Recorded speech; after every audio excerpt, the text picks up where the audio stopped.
Good morning, everybody. Welcome to the United Mutual regular meeting of the Board of Directors, and it's Tuesday, September 12th, and we are in the boardroom at the Community Center.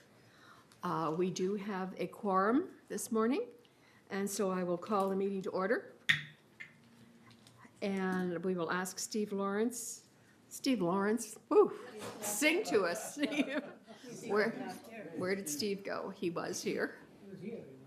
All right, well, then we'll ask somebody else. Cash, would you lead us in the Pledge of Allegiance? Everybody please rise.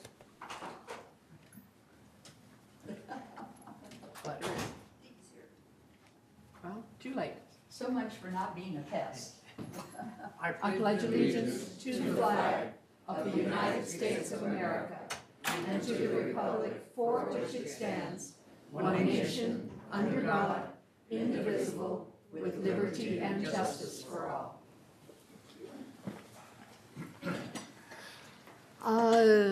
Media, Emily, are you? I don't see her yet. She sometimes comes in a little bit later. And of course, we have our wonderful team up at VTV. Approval of the agenda. I'd like to call your attention to the fact that we had a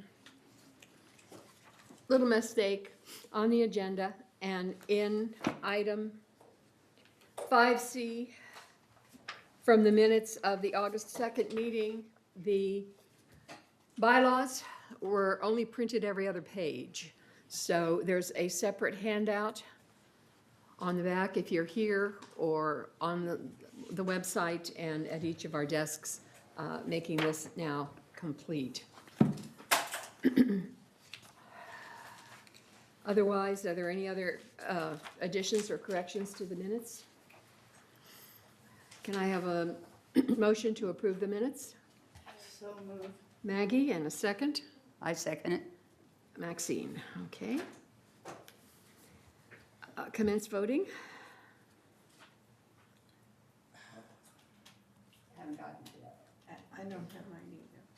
Okay, the motion has been made by Maggie and seconded by Maxine to approve the agenda. Should we raise our hands? There we go. There we go. All right, you should have a screen. That's all right.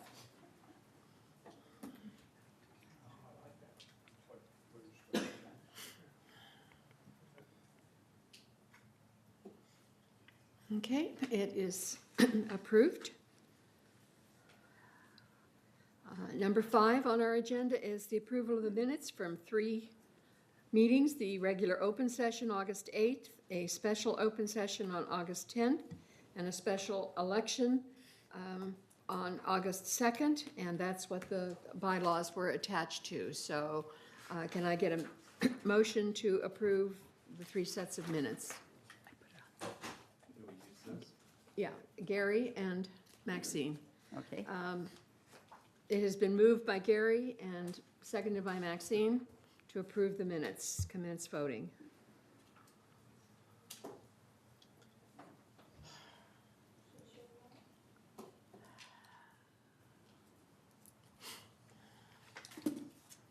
Okay, without objection, those are approved. Report of the chair. We're trying something new today. Those of you who are in the audience, back where the coffee is, are our speaker cards. What we've found in the past is there are 2 things. Number 1, when people get up to speak, sometimes they speak very quickly, or we can't spell their last name, we don't get their manor number. So for number 1, the benefit of our minutes, if you would fill this out, if you wish to speak, and give it to Cheryl on the end there. Secondly, it's often a physical problem, a tiring problem for people to have to stand in line and queue up in order to speak. By filling out these cards, you will be called up by name, one by one. And this is for both member comments, which is agenda item 9. If where it says agenda item, that's agenda item 9. Or if you want to speak to anything that is on the agenda, put in the agenda number, and when that part of the agenda comes up, we will call you up by name after the directors have spoken. And again, you won't have to queue up and stand in line. We hope this is going to make it easier on everybody. So this is a trial. We haven't done this before, but if you haven't picked up a speaker card and you want to speak anytime today during the meeting, please do. This does not mean if you want to speak impromptu. After you've heard other people speak, if you have something to add, after all of these speakers have been recognized and spoken, then we will open it up to people who want to get in line and speak otherwise. Other thing I wanted to mention is we have a number of things, dates that need to be remembered. It's the last day, Wednesday, September 27th, for your ballots, either in the mail, received in the mail, not put in the mail, or they're dropped off into the boxes there in the lobby of the community center. Our annual meeting date is October 10th at 9:30 here in the boardroom, and that's basically where our board will be telling you what we did for the last year, how we spent your money, what projects have gotten done, what some of the things, challenges that we faced. And so that's the annual meeting at 9:30 here in the boardroom. We called a special open meeting in October for October 17th at 2 o'clock here in the boardroom, and that is to finish up some of the unfinished business.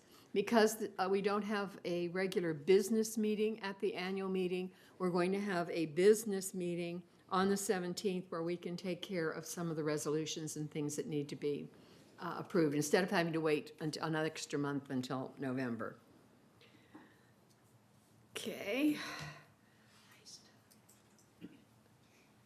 All right, I think that completes my report of the chair.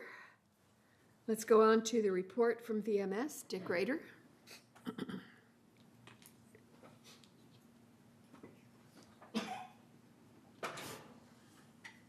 Oh, I guess my computer isn't going to cooperate. I got turned on. Our genius is going to help you. That's right. I'll be able to see it from here.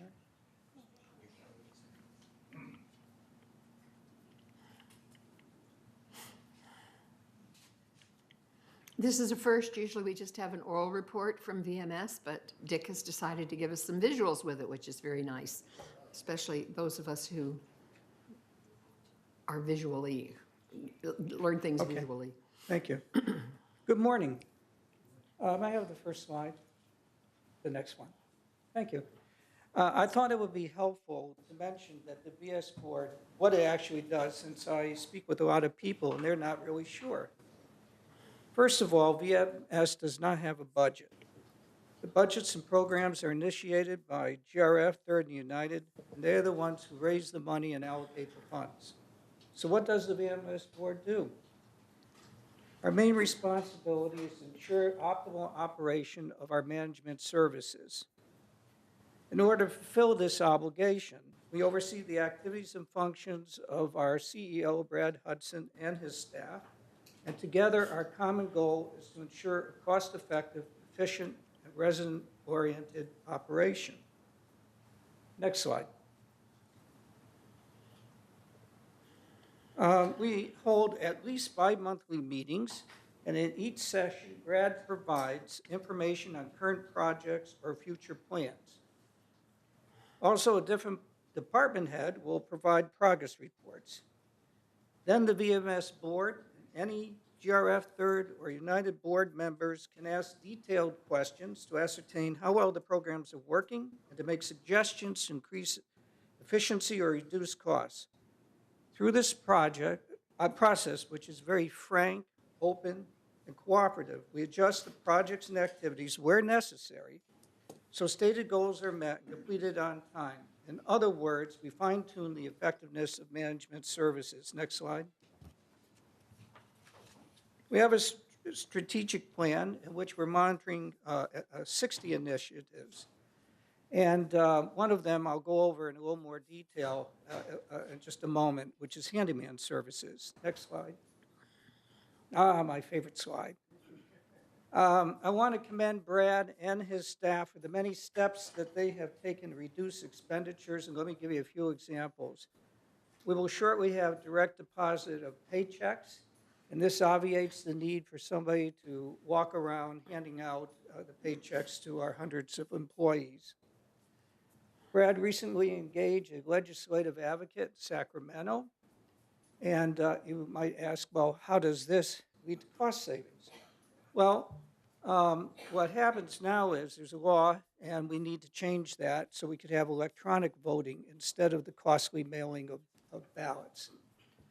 And another thing that happens is having a representative in Sacramento can alert us to funding and programs we otherwise would not know about. Brad told us that there may be monies now available that we can apply for to pay for car charging stations. Next slide. As I mentioned, we have reports from the department heads, and an example of a report, I guess Chuck is going to give a discussion of the website, so that will give you an idea of the types of reports that we get. The Recreation Department under Brian Gruner is quite active, and he gave an extensive discussion of the various activities that are being that we have had and are being planned. Here's some examples. He's initiated bus excursions. These are available to all residents, but are especially important for people who are limited in their driving. And they've visited shopping centers. I think they went to Sawdust Festival and a baseball game. New programs, fireworks, one of the best attended events in the community so far. And I might mention that I had a friend come up to me and say they had heard from another person who, on highest authority, that the Recreation Department had spent $320,000 on the fireworks. Well, that's essentially the entire budget for the year that Brian has, so you can be assured he didn't waste all that money on the fireworks.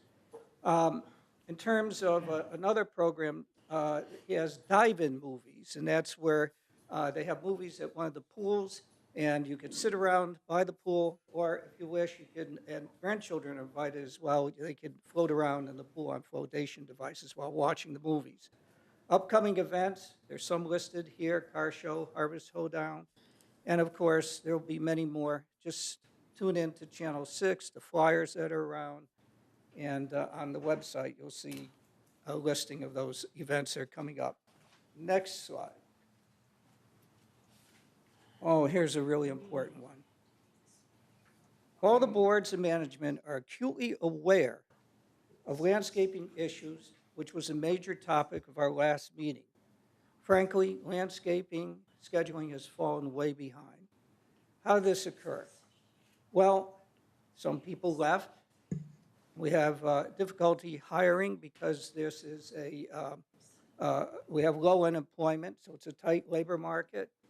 We have, when you hire somebody, it takes time for them to get up to speed. There were training programs, and this took people out of the field. And then, of course, the rains came, and it led to favorable growth, and also a lot of weeds occurred. The solutions: we have a vigorous hiring program going on. There was overtime work, including Saturday work, and the growing season is now winding down. So I'm happy to report to you that the landscape crew is starting now to catch up, and you're going to see improvements in the very near, well, now and in the near future. Next slide. Handyman services. This is not a new idea. There's an existing program in Rossmore, Leisure World Village in Walnut Creek, and it was determined that there was enough interest to try to develop a program here, so a study group is being formed with a representative from VMS, United, and Third to flesh out the details. Of course, the plan will be different for the condos and the co-ops. The program will be voluntary. Now, there's no guarantee the service will be initiated, but because the boards have to discuss it.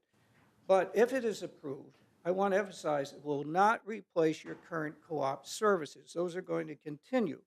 Instead, it will expand or supplement these services. For example, if you want to have furniture moved, curtains hung, or whatever. Next slide. Shortly, we're going to have an employee referral program whereby residents and employees will receive a small financial reward for referring individuals for open positions. And in the next VMS board meeting, we'll be hearing from Betty Parker, the corporate treasurer. In summary, the VS board and our management staff are diligent working to contain costs, improve services, and respond to the needs of our wonderful community. Thank you. Thank Any you, Dick. questions? Are there any questions from the board for Dick? All righty. Thank you. Good report. All right, you didn't ask to speak. All right, thank you. Thanks, Dick. This is the best report I've heard from EMS, and it covers all the high-level directions. And thank you very much for providing the direction of the VMS to us. Thank you. Thank you. All right, we'll go on to item 8 on our agenda, which is our CEO report. Thank you, Madam President, members of the board, members of the United Community. It's always a pleasure to come here and chat with you a little bit. I'm going to be brief today because Chuck is following me, and he's usually not very brief. And so we got to carve out enough space for him to do his thing. But I did want to hit on a couple of things. It's a very busy time of year. We have the elections going on, and of course, that's a very staff-intensive and otherwise intensive effort. Budgets are winding down. I did want to thank your board, as well as your advisors, staff, and the community for all those that participated. It's a marathon. It's not a sprint, and I think we're hitting the finish line today. So I'm very, very pleased with that, and I'm very pleased with the outcome of that. Like I said, we launched the website a week and a half ago, and it was wonderful reviews. Our Facebook's been burning up with comments about it. Wow, that's awesome. And so we're very excited. As with anything like that, where you're transferring, 20, 30,000 pages of data and adding new pages, there's mistakes in there. And so if you find one, just send it to the webmaster. The link's right there on the website, and we'll go ahead and take care of it. And so I've received, I don't know, probably 10 emails from folks who like to look through such things and find errors, and there's some in there, and I appreciate it. And any resident who will help us out thusly, we would appreciate it. It's a big endeavor, and it'll be probably a couple of months before it's just the way we want it. There's additional functionality Chuck will talk about, but very exciting. I'm glad to report, I think we're about done with paving and slurry sealing in United. It seems like we did about every road in there this year. I don't know how that schedule's developed, but the roads look great. And we're happy to do it, and we're happy to have it done. Many of you don't know, but we changed the whole carport cleaning scheme rather recently. I think historically we have a few times a year, we grab 16 or so landscape workers, put blowers in their hands, and then they march through the community and clean out carports. Well, while they're doing that, guess what they're not doing? Landscaping. And so we've terminated that exercise, and so we've moved that function over to general services, and they've acquired some very interesting pieces of equipment. There's a kind of a snorkel sweeper that you'll be seeing out there this week, but they can do about 700 parking spaces a day, carport spaces a day with this unit. Sometimes 500, sometimes 700, depending on how many people leave their car in the carport. But this device will sweep through the carport, and then it has a snorkel on it as well, so we can get into the corners and things. And so we're looking forward to a much higher level of service than you've previously gotten in terms of carport cleaning. I know I've gotten a lot of requests from residents, so I think, though the jury's still out, the equipment just started yesterday, so, but I think you're gonna see a big, big improvement, and I look forward to hearing from residents about that. And then, just to follow up with Dick a little bit on the handyman, I wanted to thank the almost 3,000 residents who responded to our survey. I'm not sure if I want to thank the 80 residents who sent me a personal email about it. I do. I thank you, and a lot of good input there, not only about the handyman service, but about a lot of other things as well. And we look forward to sending you the results of that survey this Friday in the e-blast, so you can kind of get a flavor of that. But about 50% of residents say, yeah, I'd like that service, and 50, no, I'm not ready yet, but maybe later. So that's fine. I think we determined that we need about 1,000 residents to opt into the program. There is a small fee associated with that. It hasn't been determined yet to make it a go. So we're excited about that. I think we can easily meet that target. And I think for many of our residents, it'll be a very, very useful service. Obviously, there will be a different pricing structure for co-ops and condos, because many of the things that would be offered are we just do anyway for co-ops. So there would be, for United residents, a lower price than there would for Third. That's just the way these things are structured. So that's that. And then I did want to point out we're finalizing the fitness room up at Clubhouse 5. We're going to offer a new array of fitness programming, you know, everything from Pilates to bar to yoga, stretch yoga, and we're going to, for the first time, have cycling classes here in the village. And so that room should be done, and I was up there a couple days ago. It looks great. It's going to be a great fitness room with great sound and nice equipment and wonderful instructors to work with our residents. So very exciting addition. So with that, unless you have any questions, I would turn this over to, yes. I've got three questions. One, on fitness part, Clubhouse Fitness, the door doesn't open without your card getting up there. That's in the mini gym, yes. Second, on your cleaning service, if this is a street sweeper type machine, maybe some of the cul-de-sacs can be included in that.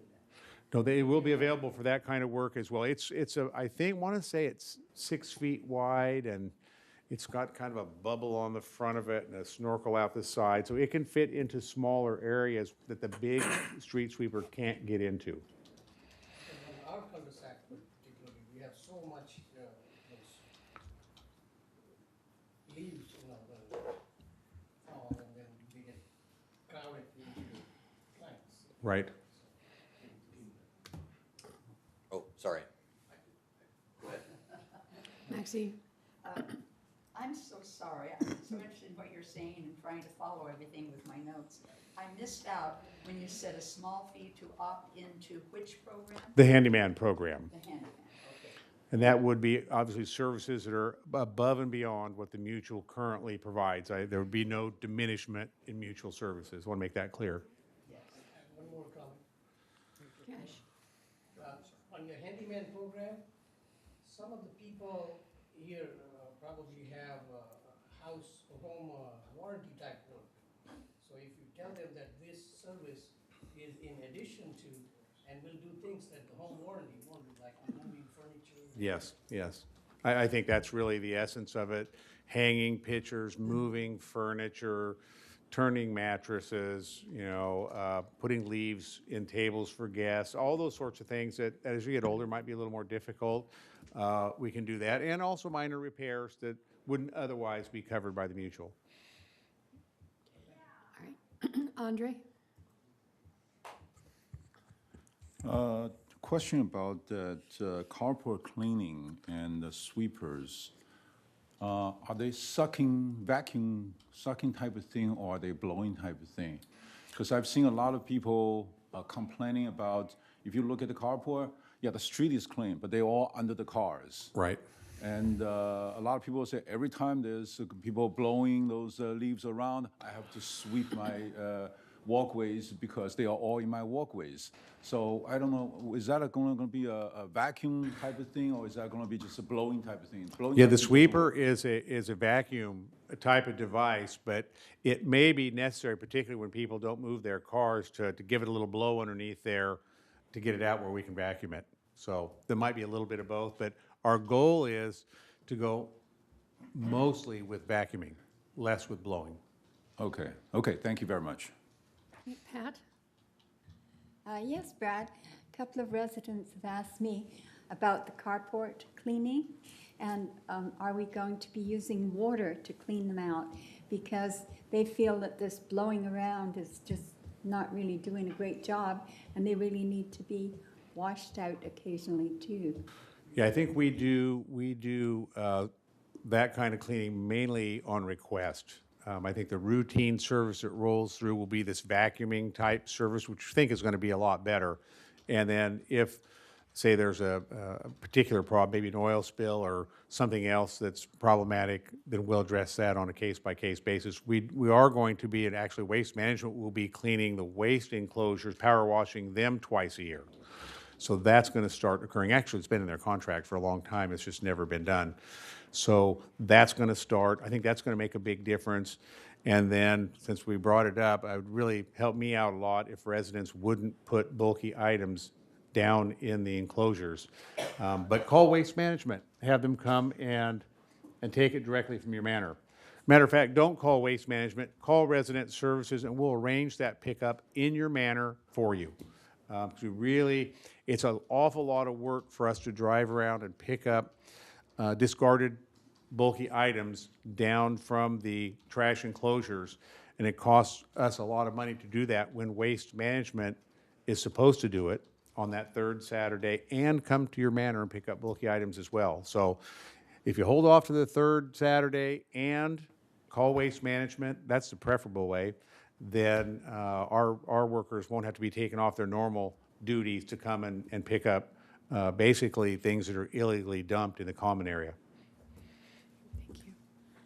Thank you. Okay. No more speakers, so let's hear from Chuck. Good morning, everybody. I thank you for the opportunity to come down here and let me demonstrate some of the features and functions of the of the new community website.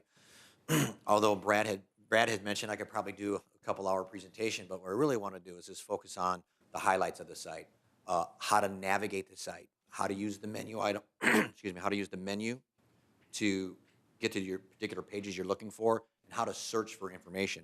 We get a lot of requests about people that can't find something on the site, or the search function or features, thank you, are not working effectively. But I'm going to show you a couple different search features, a couple different search functions.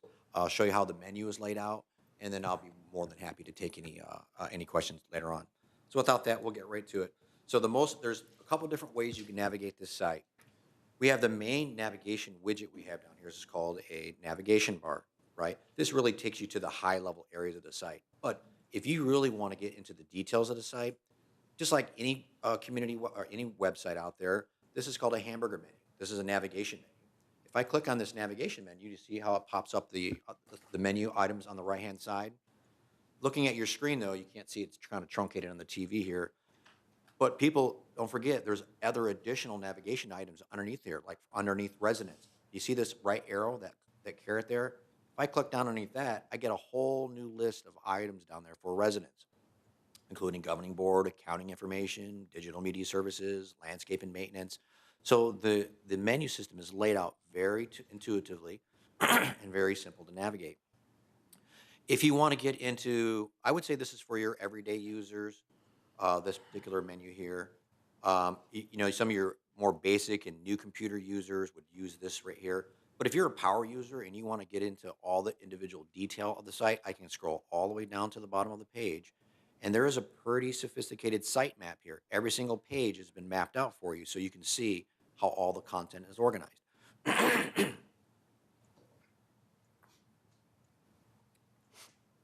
All of these particular items are actually hyperlinks. If I want to go to Clubhouses and I want to click on Clubhouse 1, I click on Clubhouse 1, it'll take me to the Clubhouse 1 page.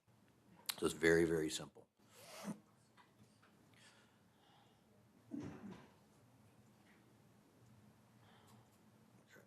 Oh, lost the screen. Okay.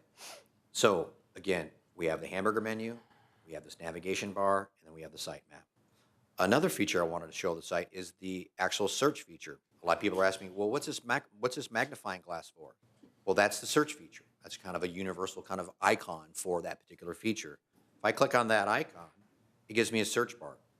And if I wanted to find, let's say, fitness hours, I'll click on fitness hours and hit go.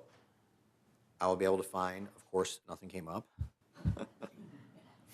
I made a typo on there, I think. Fitness. There we go. So we got fitness centers. Click on fitness centers. And then now I can cruise down here and see my fitness hours. So that's one type of search feature. This right here searches all the content of the actual website. This does not search agendas and minutes and resolutions. This is just searching content on the website. Okay.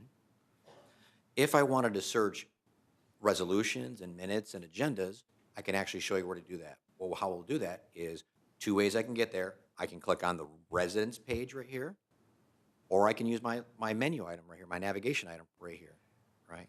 And I can go down here to residence and my governing boards. Now, once I'm there, I have access to all the governing board documents that we have out there, right? Golden Rain Foundation, Third, United, et cetera, et cetera. Let's go ahead and select United. Good choice. Yep, here. Underneath United, we have our board member page here for board members to be able to see what who they are, what their terms are. No contact information on here, but there is information about all the different various committees. Okay. If I wanted to see the calendars for the board members, I have a calendar widget. But if I want to see the documents and search on some of these documents, I'll click on this little documents widget.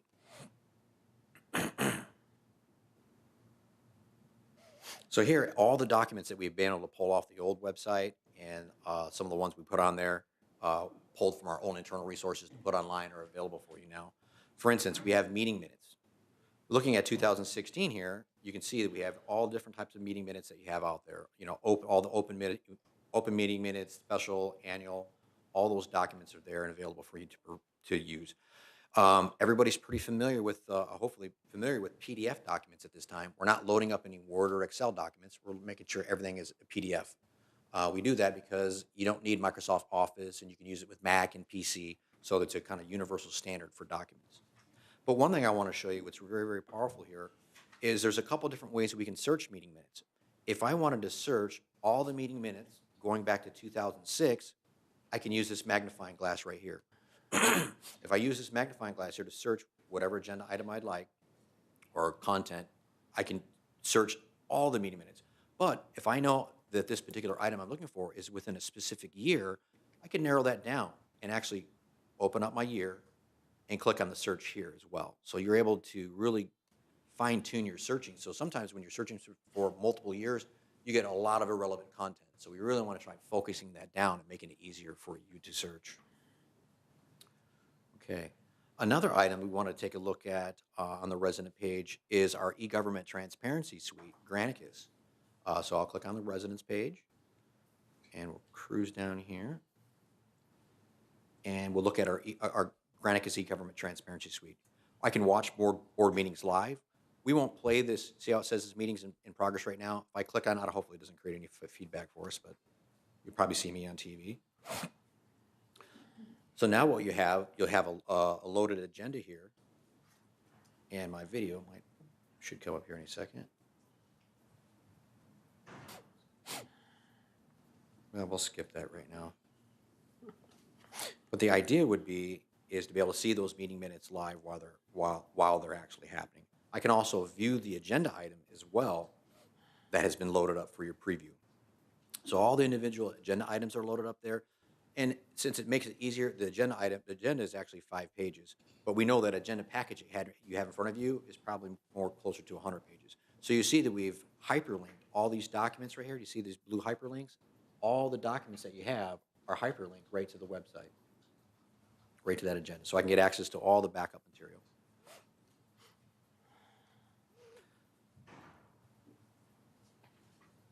One thing that's really another search feature that we have here is on the actual agenda items within Granicus itself. Not only can I see the agenda, let's take a look. Take a look at one of the previous agendas, and you can see that all those documents are still there. The idea is to make this the archive, the go-to archive for everything that we'd have for these board meeting minutes, along with the video. I have a feeling because we're recording right now via Granicus, I can't see the videos while I'm actually recording it.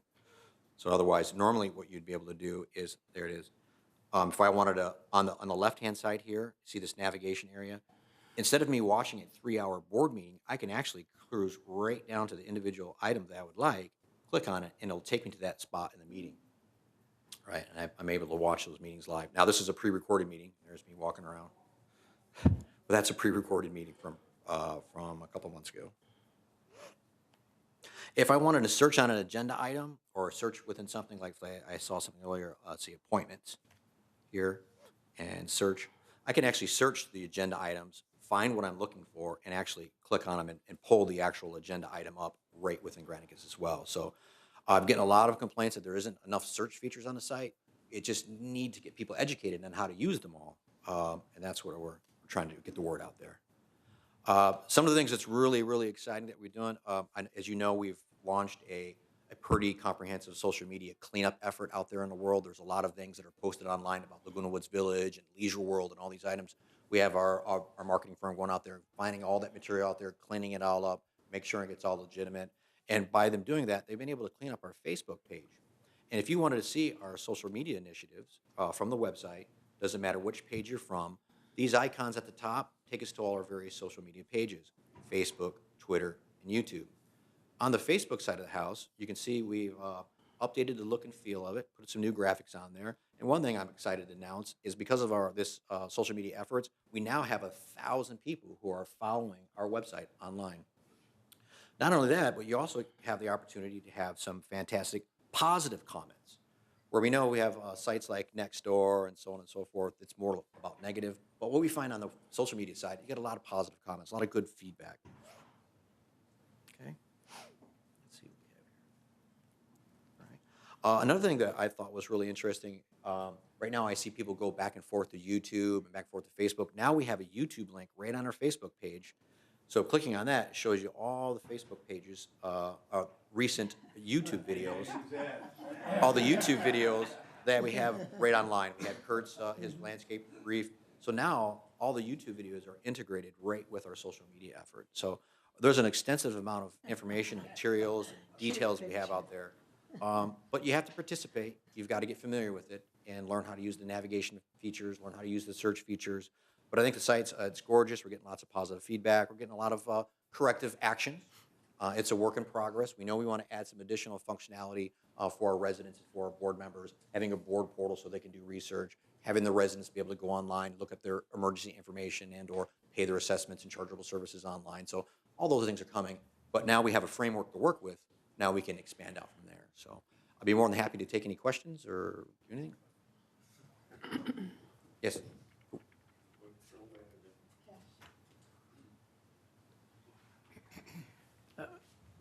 Chuck, you've done such a fantabulous website. Now, I'm a little bit concerned that our attendance, which is already poor, might be now zero. Right. Nobody will come here.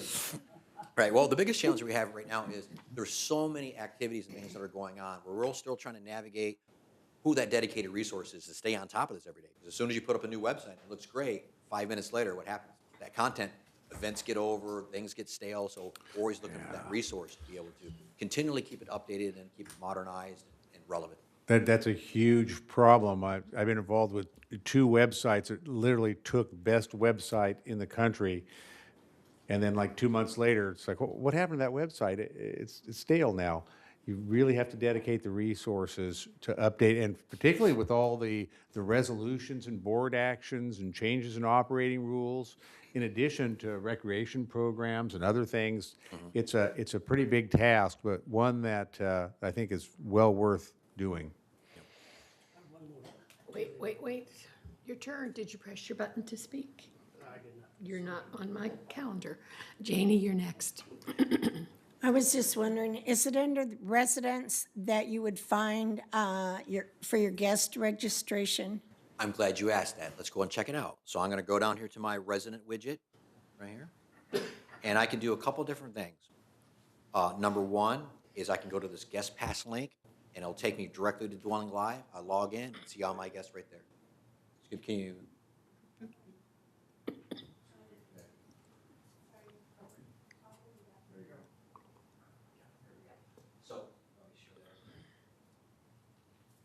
So one of why we have these widgets at the top, these are like the high need widgets, guest passes. People go to this website probably more often than not. Try getting a guest pass, contact information, and how do I.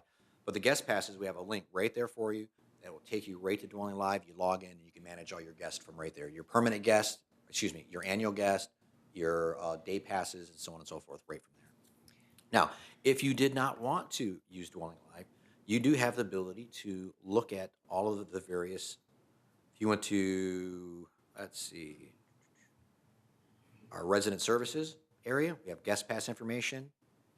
You can go down to the resident services area and you can get more information about how to use the gate access system, how to register your guest online, and then you can actually download it. If you didn't want to use Dwelling Live, you can actually download the gate access clearance form, fill it out, bring it into the resident services office if you so desire. But we recommend just learning how to use Dwelling Live, and it'd be much simpler for everybody. Did that answer your question, Jeannie? Thank you. I can get my list back up here. I believe next is Maxine. Boy, Chuck, this is absolutely dynamic. I've not seen anything like this in the village, of course, before. I'm thinking back, anyone that's lived here 10 years earlier and followed the meetings knows how difficult it was to get some of this information when you needed it for a presentation, for board members even.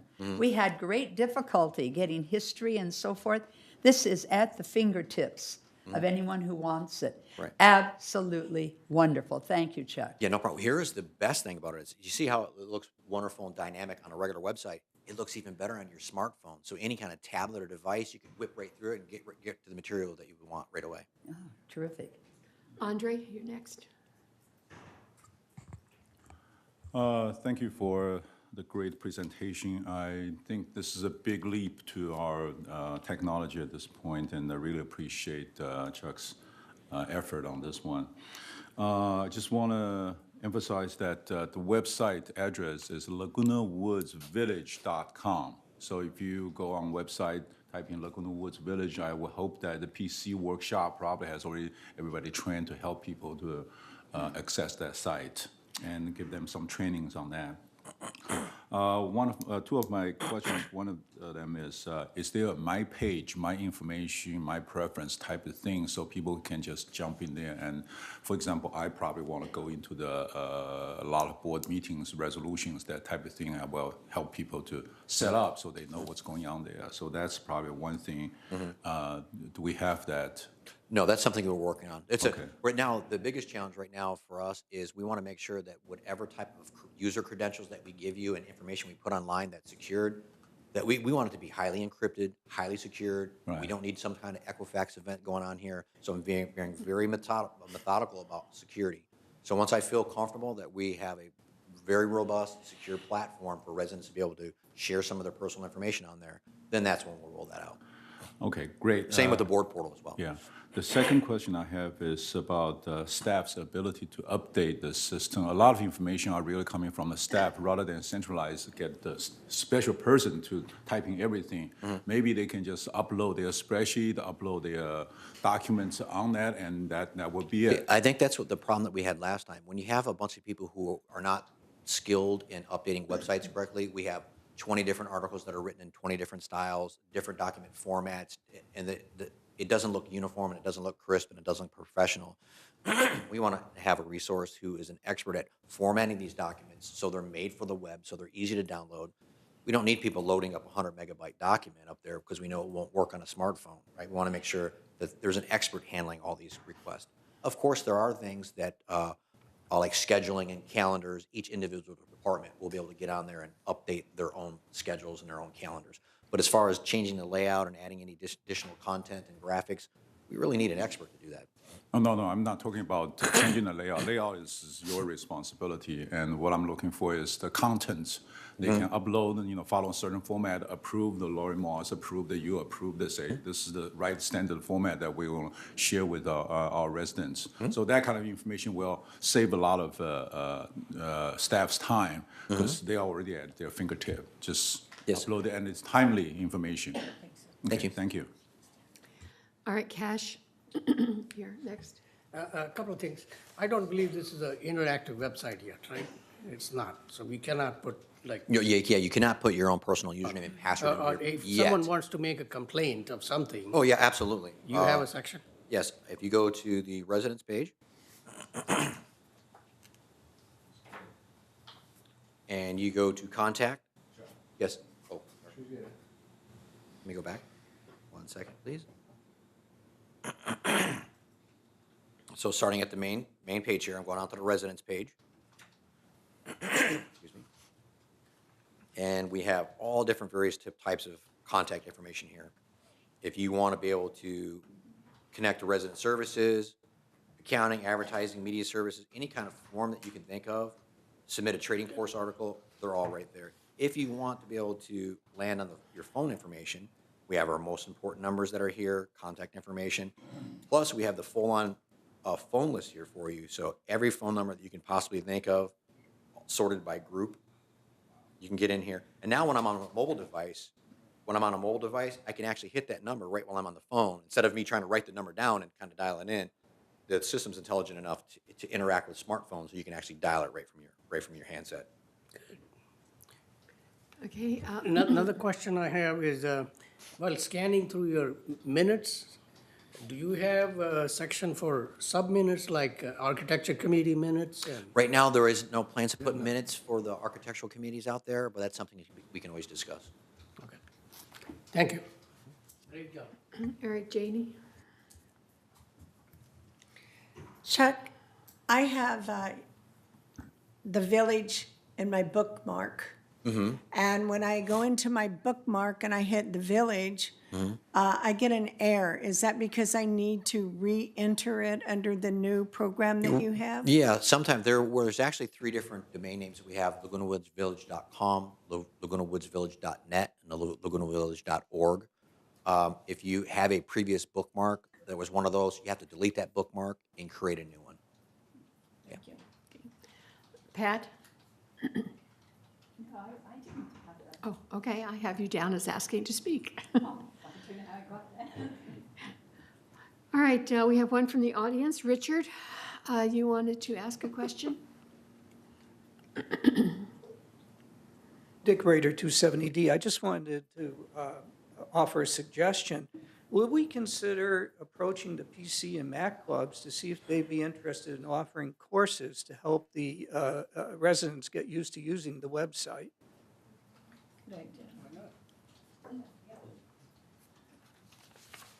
That's a fantastic idea, and that's absolutely on our radar. What we're looking at doing is right now, one of the most important user groups that we have right now we're taking care of is all the clubs. The clubs and classes are a vibrant, thriving part of this community. Right now, they are still utilizing the old website for their club pages, but once we develop this new club page platform and start doing some additional training classes, we'll do those training classes at the same time. We'll train up the club members as well as folks from the community to come up to learn more about the websites.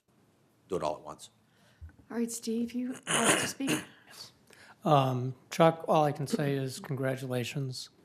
As someone who's been involved in computer programming back from the mainframe days in the mid-'70s, I personally appreciate how big a project this is, and it never stops. This is a conversion process from old to new.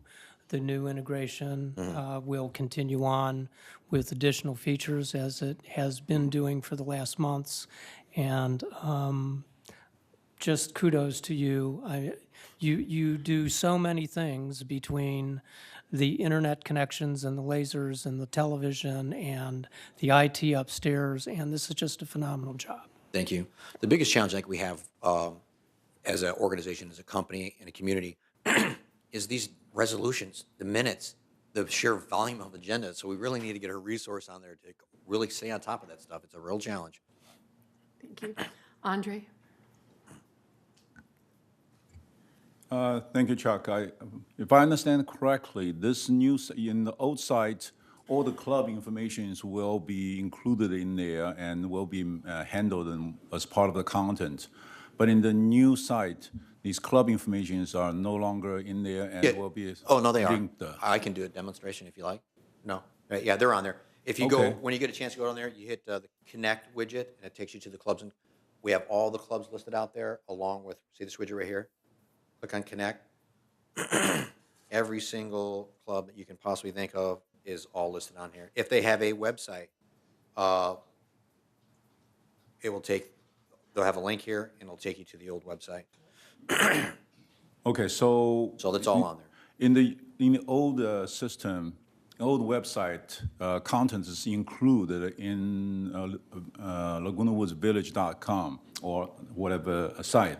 In the new site, it's going to be linked, and each club needs to establish their own website outside of the system, and we are only linking it. Is that correct? No, that's not correct. There's 3 different options that clubs have. They can have their own independent website that they create themselves. They can have a Facebook page, or they can have a VMS-sponsored website built into this platform. Okay, great. Okay, I'll let all the clubs know because they were kind of wondering what happened to them. Okay, great. All right, Janie? Chuck, excuse me, that seems to be a very confusion as far as the rock and rollers are concerned, and they don't have anybody to build a website, and they're all confused, and so some way or another, we need to be able to communicate a little bit clearer to the clubs exactly how that's going to work for them with the website or being part of VMS. Right. I absolutely agree. We've been keeping the club presidents informed along the way here. We send out a tremendous amount of communication to them over the last several months on what we're going to do. Originally, the intent was to give them all Facebook pages, but because of the pushback, we've made some course corrections. So Heather's done a great job of communicating with the club presidents. We just need those club presidents to get the word out to their members. There's been plenty of What's Up in the Village articles about this very subject.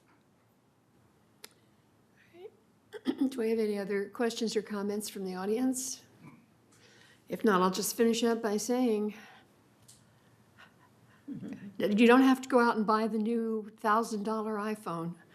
You're going to be able to get all of this on whatever smartphone you have, Right.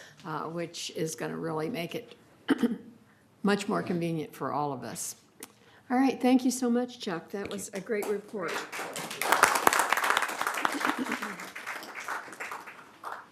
All right, we'll go to item number 9, which is our open forum.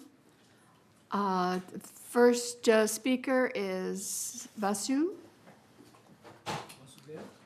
Can't see it. 100E.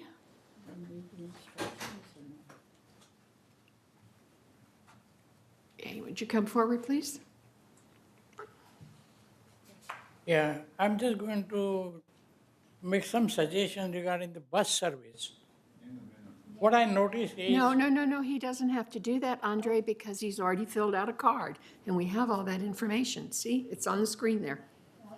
That's why we're trying to save you. I'm sorry, this is new, and so... That's okay. We're there. I have some suggestion about bus service improvement. I moved here about a year back, less than that, and I noticed that bus service is very good, but we can make it still effective and useful to the residents. All the buses are crowded at clubhouse number 1 at hours, 9 hours, 10 o'clock, 11 o'clock, like that. And I noticed that all of those buses go through the mall, and again I have seen 5 buses in line at Trader Joe's. So if we can stagger the routes by 15 minutes, then it will be convenient for people, those who do the shopping, that if they miss the bus, they have to wait for 1 hour. Instead of that, they can take a next bus, which is 15 minutes, and they can come to the clubhouse number 1. I'm not requesting additional bus service, just stagger each route by 15 minutes, which will help, and also it will not be crowded at clubhouse number 1. Thank you for your comment. I should have said at the very beginning that not only do people get 3 minutes, but we will not answer until everybody has had a chance to talk, and then we will answer each of your questions in order. Okay. So thank you very much for your thank you. comments. Our next speaker is Gail, 540A.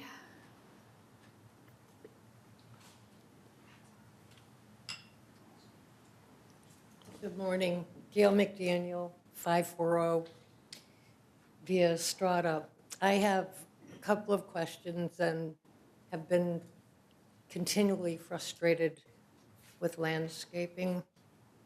And part of that, I believe, is that we've really not been informed. We're encouraged that it's going to happen someday, and it takes months, and it's been taking a lot longer since we made the transition. I understand that. I've spoken to Mike. But I certainly would appreciate being informed that this is what's actually happening and it's going to take us longer. I've dealt with PCM when I moved here 6 years ago, and my lawn was to be taken care of, et cetera, and it was 3 years later, and that anything was done about that. And then it really landed on my shoulders to get it done because it looked awful. And I'm seeing more and more of that in the area that I live. And I would really, I know the residents around me are concerned. We'd really like at least an honest answer of what's going on. I don't see any of the workers that were around and helpful. So it would really be nice to have an honest, open answer about what's going back. I hear stories, but I don't know the absolute truth. That's one of my areas of great concern because I'm used to taking care of my property, and so are the people around me. We work diligently to do what we can, enjoy it. But when asked for help, it just doesn't seem to come, and we get put off. So I think VMS or PCM needs to address that. I would like to see it addressed anyway. The other is, and I'm getting kind of too late to express this, but I have applied for Gate Ambassador when I first moved in here. Very excited to do that. Love the people at my gates, and thought it would be a wonderful place to be part of the community and pass on what everybody was giving to me. And it began, I had no idea because the application was not complete in explaining that if you didn't work, you know, I put 6 to midnight my choices. There's no protocol to follow or explaining to us who are applying what the limits are. I'm sorry, I talked a long time. Okay, I'm But sorry, your time the is up. professional part of that to let us know Okay. what's Thank you happening. for your comments. All right, next we have Betty, 541, 54I, I can't quite tell. My name is Betty. I'm located at 541 HB Estrada. My main concern is what has happened to our landscaping. And I know that's a big issue with everybody and everything. But, and I have brought this before the board before, and sometimes I get results, sometimes I don't. I'm on a corner. I have 4 sidewalks that comes into the center. He blows all the sidewalks, blows the breezeway in the middle, blows it all up on my yard and leaves it. I go out every morning and clean up my yard before maintenance comes. And by the time he's done, it's a mess. I have went out and asked them to blow that off. No, blow leaves. No, call supervisor. I said, I have called supervisor. He tells me you are supposed to clean up leaves. No leaves. I'm at a standstill, and I clean up every day the leaves. maybe the sweeper that Brad is going to use for the carports needs to be used on the sidewalks to pick up these leaves and not just blow them. Any of my neighbors will attest to the fact that I clean up my yard every single day, and when the blowers come along, they blow all over the place. And I am kind of frustrated by that because I do try to take care of my place and make it look respectable. The other thing I have to say is some of the security gates are very rude. I go across to gate 5 quite often, and because I changed cars, I don't have my headlight sticker on. And I was told I didn't need it until maybe they do gate 3, then I would get a new light. I went through there the other day, and she said, "You don't have a sticker." I said, "I have one up on my windshield." She says, "No, you have to have another one. Go get it." That's the way she said it. When I went to get the new sticker for my new car, the girl told me I did not have to get that now. So what is her attitude as to telling me, "Go get it now"? And it wasn't a very pleasant remark that she did. And I think that they are out there to serve the public, and they need to be trained a little bit better on personality, I guess. But night landscaping is my biggest issue, that they do not clean up. They blow everything on the corners up into the common area, and they leave it lay, and they don't pick it up. And I don't think that's a good presentation for people coming in to walk through these areas, buying houses, and seeing all this mess. So think about your sweeper for cleaning up sidewalks. It might do some good, because they certainly don't pick it up, even though I was told they're given a broom and a bag or something to pick it up, and they don't. And they're not very pleasant when you go out and talk to them. They're not very pleasant about it. Thank you. Thank you, Betty. We appreciate your comments. Next, we have Tony, 96C.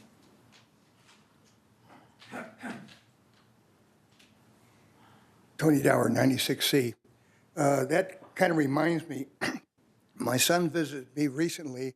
I called him in on a pass, and the gatekeeper gave him all kinds of problems about what manner are you going to go? What are you going to do? How long are you going to stay there? I suggest that we have a permanent pass for our kids so they could come in anytime, so we don't need to have cards and call in and stuff like that. You could list my 3 children. That wouldn't be really hard. You always be on a computer. And if my son Dan, James, or Andy want to come here, let them in. You don't have to ask what pass or what gate are you going to go in. Second of all, my main object is to remind you that we have a GRF election coming up that you people decide who's going to be the GRF candidates. I would like you to ask 2 questions to them. How do you feel about keeping the dog park open? And what is your responsibility with that?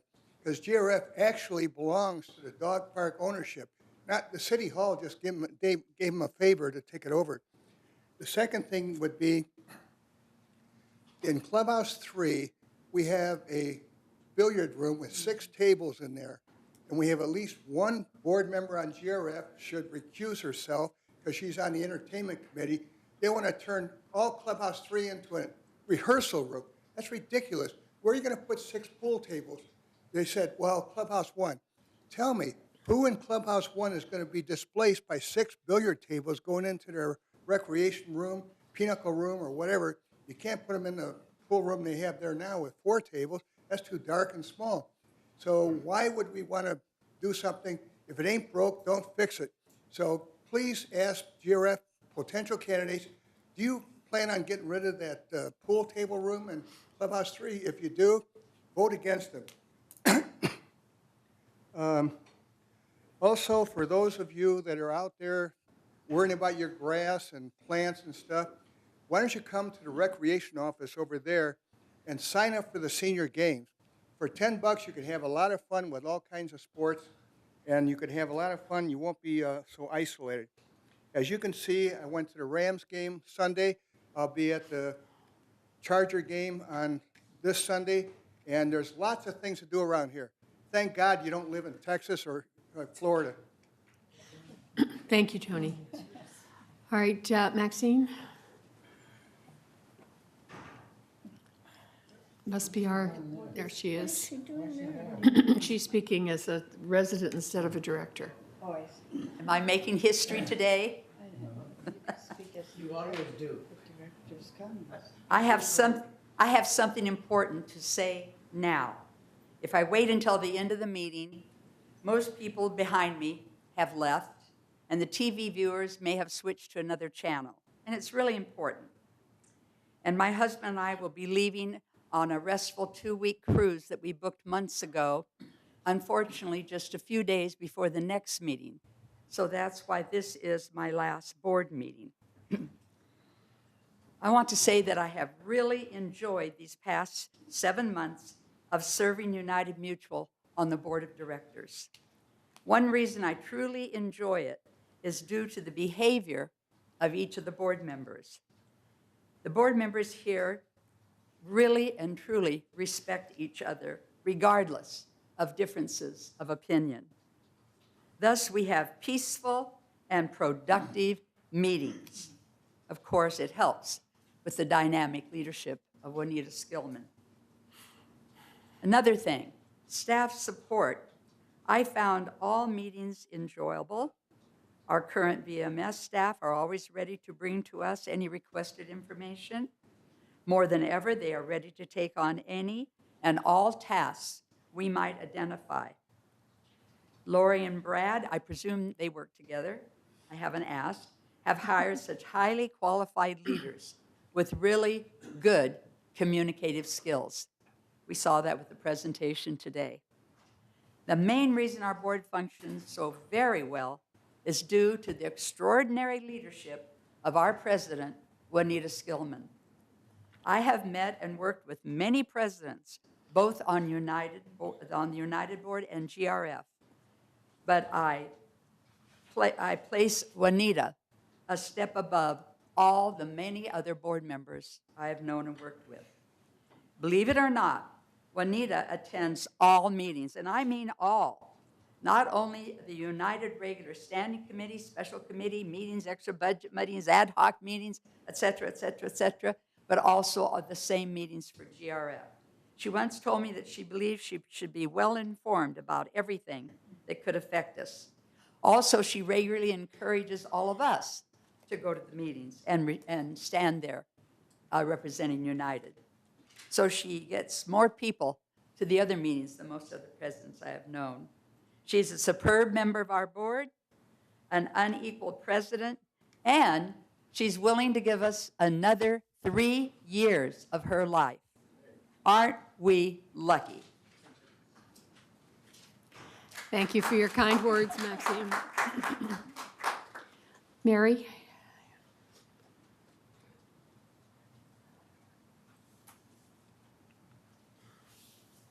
Mary Stone, 356C. Hi. I just wanted to make a suggestion, and the suggestion is, in our recently passed bylaws, we had a list of definitions, and in that list of definitions, particular words were used throughout the bylaws. And as an example, instead of saying manner, we are now saying units. And yet when I look at our agenda packet today, manner is consistently throughout the whole thing. If we're going to use a word in our bylaws, then I think we ought to use it consistently through all our documents. And so maybe it would be helpful to staff if we would give them a glossary of preferred terminology for the various committees, meetings, whatever, so that we are consistent in the terminology we use. Thank you. Thank you, Mary. All right, Manny, you're next.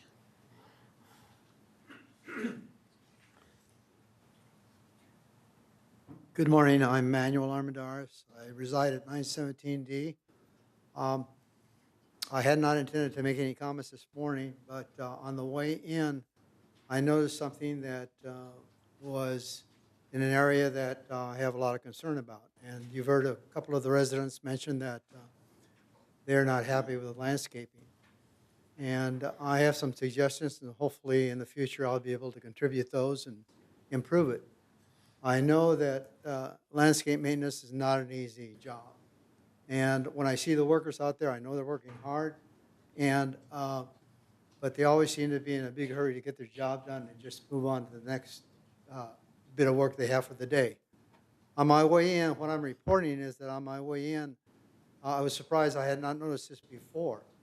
And that's that as you come on El Toro Road, just past the animal hospital, between there and the building that has South County Orthopedic Surgeons, you have a fire hazard right now. That whole slope is covered with dry brush.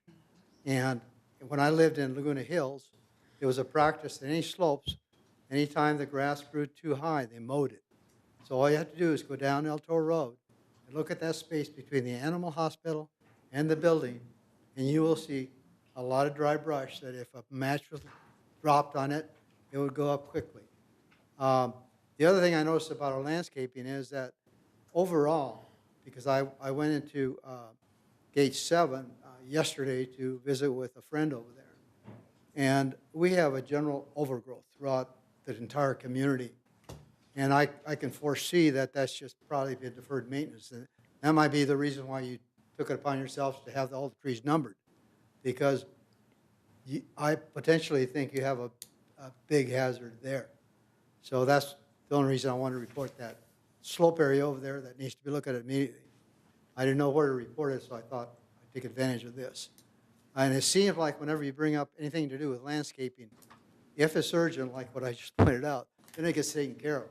But the day-to-day, week-to-week items always seem to just get ignored. Thank you. Thank you, Manny. All right, we'll have comments. Your sleeve's gone to street, so there we go. All right, since so many issues we had to deal with landscape, let's start with Maggie, who is the chair of our landscape committee. Okay, I will urge you to go online to the website and look for Kurt Braun Landscape Report. It is. Look for Kurt Braun Landscape Report on YouTube, online, on the website. He goes fully into everything on the report. I can tell you basically what he says, only I will have to go very fast. This is part of my report for this afternoon. Recently, we have been fielding a work crew on Saturdays to try to catch up with our maintenance schedule, which has suffered this year from being understaffed, less experienced, and frequently diverted. We have been down one team of 8. One team of 8 teams. That's over 10 people we have not had this year. Slope safety training has been ordered from outside, and so we had to divert our crews to slope safety. New employees have been hired, but they have to be trained by their supervisors. We spent the year one full crew and could not establish a reasonable schedule because we had the storm rain and cleanup to do.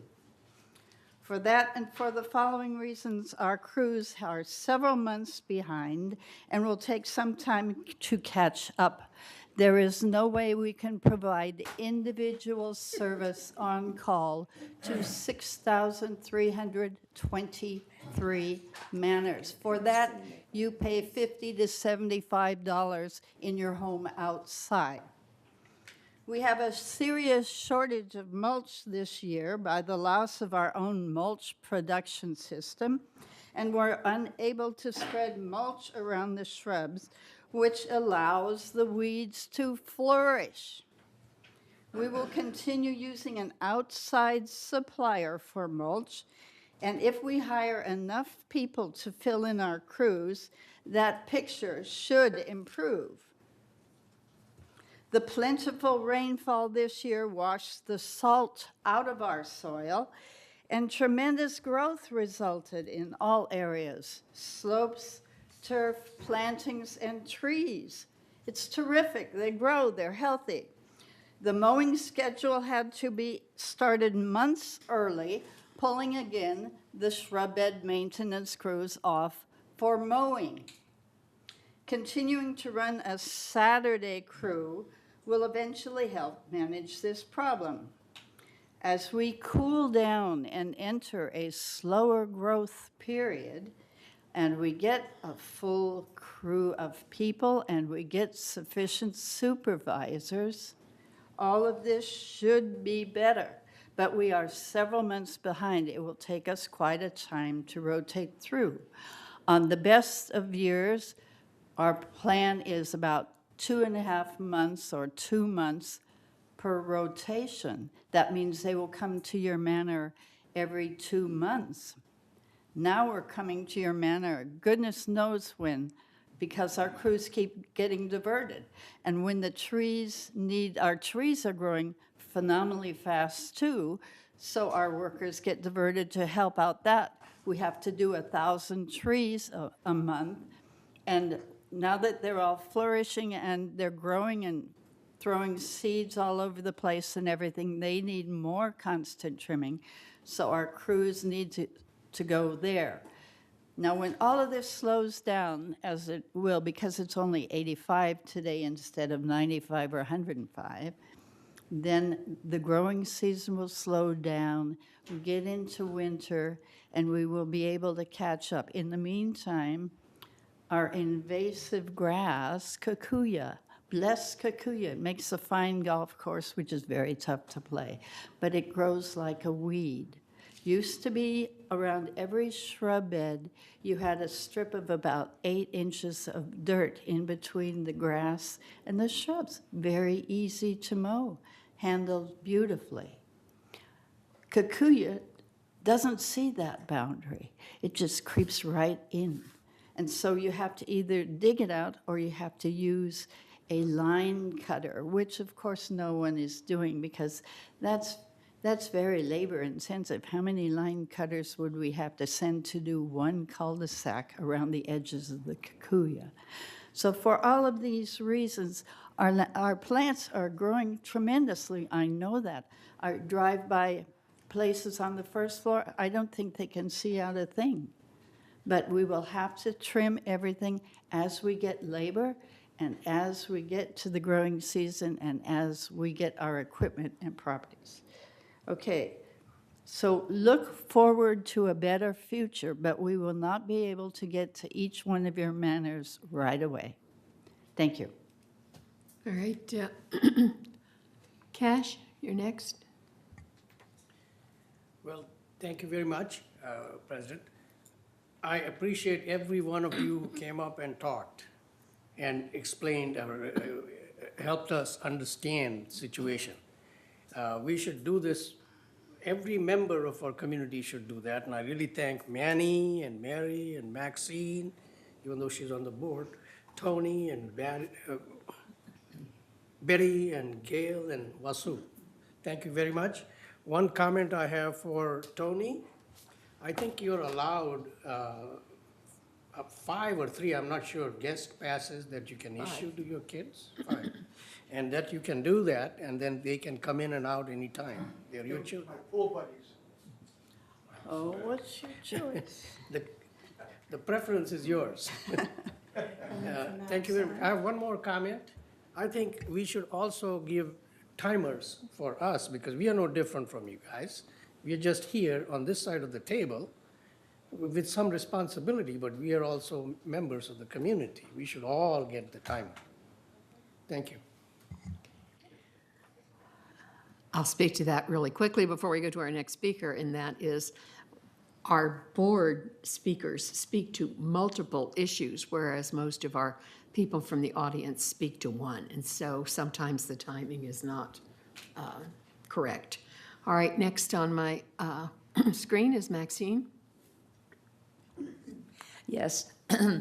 appreciated Maggie's information. I just have a little bit to offer about the comments on landscaping because we've been getting them regularly the last few board meetings. And you know, my front gates are the length of a football field from guest parking. We chose that because we have this sensational view across Serpentine Walk, beautiful park area in front of our house, so it was worth it to us.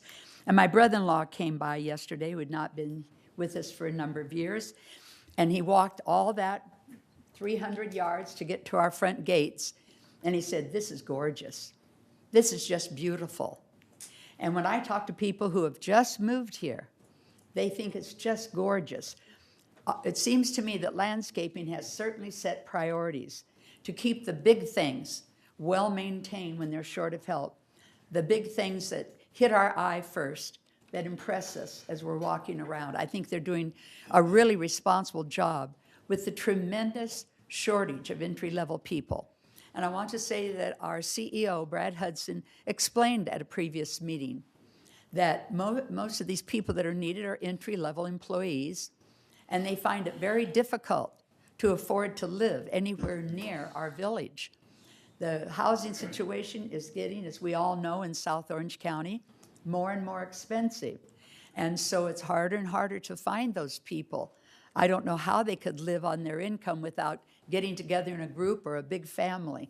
So that's a real problem where the staff has been trying hard for many months, I think about a year now, to hire more people. They just can't find them.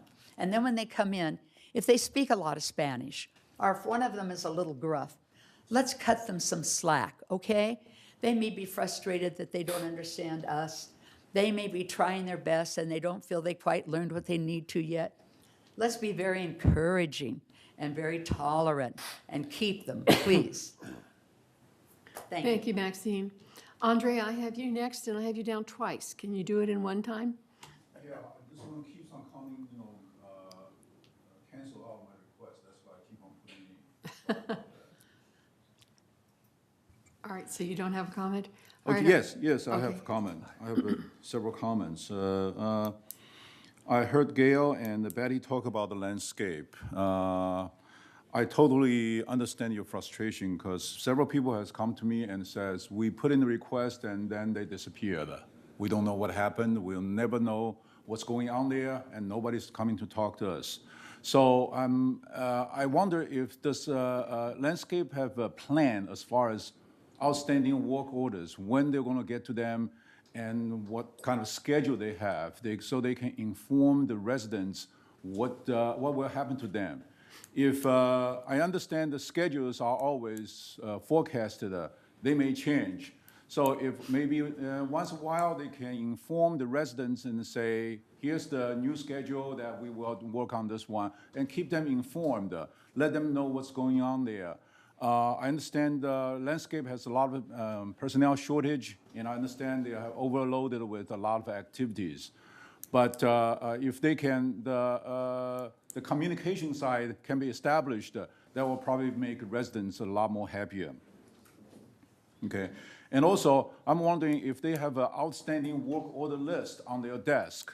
What's outstanding out there, so they can look at and say, hey, this one has been out there for 3 months, 5 months. Maybe they need, require priority or at least some communication telling them what's going on there. Otherwise, people just sit there and waiting and waiting and waiting. Of course, residents get confused. Okay. As far as permanent pass for kids, Tony, I have to apologize that it's against the rule to give all the permanent passes to all the to other people other than your kids. Okay, you only have this many, but this is a GRF issue, so I would suggest that you talk to GRF side. We cannot give unlimited passes to all my friends and all my relatives. There are only a few limited for the local people that come in. If they need to come in more frequently and outside those limited passes, sorry, you have to call the ambassador and let them know as a guest. Okay.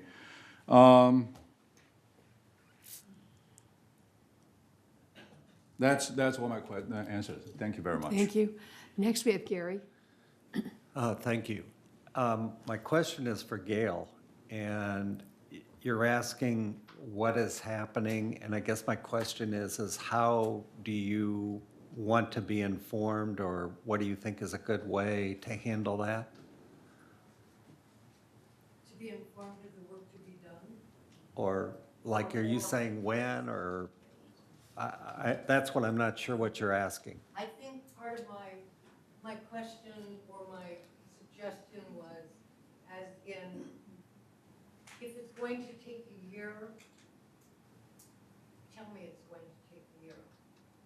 Be honest with me. Don't put me off for 3 years when I'm discussing the lawn. You've got other plans, but I'd sure like to know that this is gonna take 6 months, or this is gonna take a year. But and it gets very frustrating. I've tried to be very patient, and I've done my own thing, and just tried to kind of keep quiet, but I see it going around me all everywhere. And so it's a response of some type. Yeah, Right, okay. This is not really a dialogue, Gary. I understand, thank you. You're so patient. All right, Brad, can you sum this all up for us? I'm going to try. Let me start with dog park because some things were said that are just not true, and so I want to clarify that. The dog park, which probably a lot of United residents use, it's fairly close to a number of your residents, excuse me, is built on land that is owned by GRF and Third Mutual. That land was, an easement was dedicated years ago as part of the development for roadway, not necessarily for dog park. And I think until the city's recent efforts with the dog park, I don't think anyone left here really knew the underlying ownership and the circumstances under which that was put there. That said, GRF has approved an agreement that would allow the continued operation of at least the part of the dog park that's on their property. I think the third situation is more complicated, much as it would be if United was in the same position. Housing mutuals generally don't allow public access to their property. GRF does. And so it brings into play a number of federal statutes and requirements to which GRF is subject, but you and Third are not. And so I think it's a more complex decision. Making it even more difficult is the fact that there are a number of Third residents who are immediately adjacent to that dog park and are not too happy with some of the odors and the noise, and they're really close. And so, having built a number of dog parks in my career, I generally would not build one right next to somebody's house. That's not a good formula.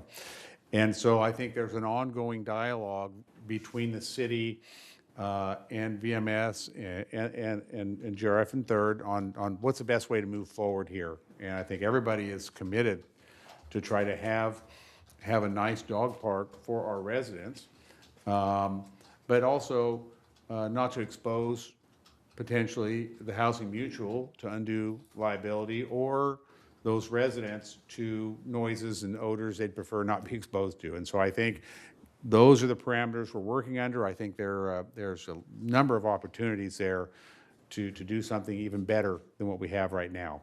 And so I want to say that everybody's working together, and I think it's positive. On the bus issues, again, obviously our transit system is going through a transition right now. 7 or 8 years ago, we had 500,000 bus riders. We'll be lucky to have 200,000 this year. I can't think of too many businesses where you lose 60% of your customers. You're not thinking about changing the way you're doing things. And that's exactly what we're doing. And so I would encourage folks who have an interest in this subject to go to the October 2nd mobility meeting. I think it's at 1:30 in this room. And there we're going to discuss some additional changes to the bus system that I'm strongly in support of. One is getting rid of fixed routes on Saturday. We're doing Sunday demand response now and holidays. Now we would like to go next year to Saturdays as well. Those are really slow days for us on the fixed route transit. So completely demand response on Saturdays, Sundays, and holidays. And then we're looking at some adjustments in the routes as well. They're very modest, but I think that we'll save a lot of resources and make the routes more efficient. So I think we're going to continue.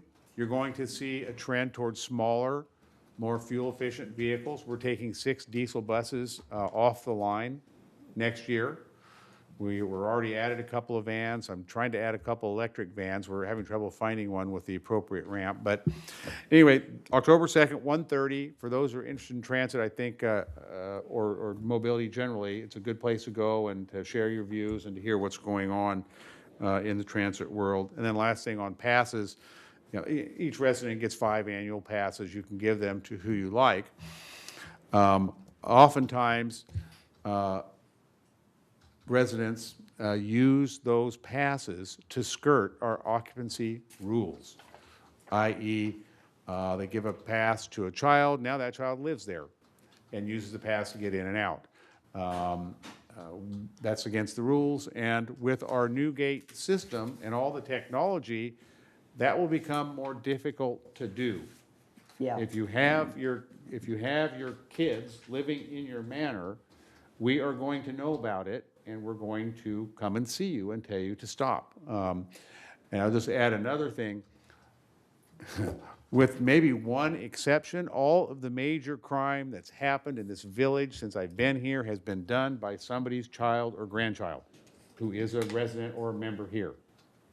That is what we have. I can remember one bike being stolen by a homeless gentleman who hopped over the fence and got hung up in the wire trying to get the bike back over. But other than that, it's all been kids and grandkids for the most part. And so when you say, well, gee whiz, they should be able to come and stay and do, well, maybe. Not glad to have them, but under the conditions and the rules that the board has established for such visitation. And so I just want to make that clear that abuse is coming to an end in the next year as we have gates and all this gate access data available for analysis and enforcement. Thank you. Great. I'd like to make just a couple comments. First of all, I think you misspoke. 200,000 bus rides, not riders. We don't That's have great. Not riders, 200,000 rides. That's during the whole year, people that ride it over and over and over again, but it's bus rides. And Gail, just to let you know, the employment and the gate ambassador and all of those kinds of things are a GRF and a VMS issue. They are not a united issue. Excuse me. And Manny left as soon as he made his remarks, but for those of you who heard his remarks, the area that he's talking about that's overgrown is a city, not a village issue. The slope in back of the animal hospital, et cetera.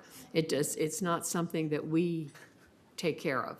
So he needs to go to City Hall at one of their city meetings and talk about that. Andre, you had one more comment? Yes, thanks. We were talking about most of the disturbance here are caused and theft caused by the kids of grandparents. Do we have a policy to punish the parents or some kind of compliance issues with those parents? Because they are supposed to be responsible for any guest or anybody living in their unit. Yes, we do. They are brought up for disciplinary hearing. It's always the member. So oftentimes you'll have a lessee and then they'll have their kids or grandkids in, and irrespective of that, the member is still the one who's summoned for disciplinary So let it be hearings. known that the residents will be responsible for their grandchildren. And all their visitors, yes. That they need to report to the compliance department and make sure that those issues will be taken care of. That's correct. All right, let's go on to item number 11 on our agenda, which is the consent calendar.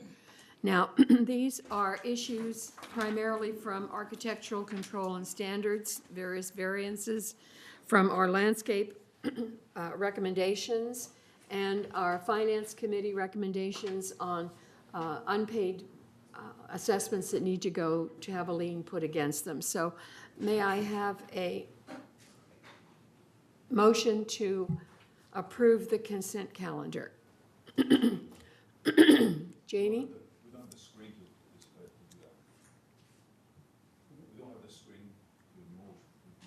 Well, not yet, because there's some other things that are going to be done. Janie, you had something you wanted to remove.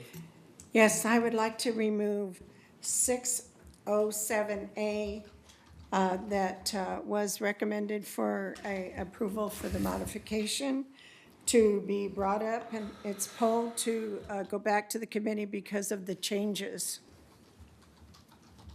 All right, we'll pull 607A. Are there any other changes to the consent calendar?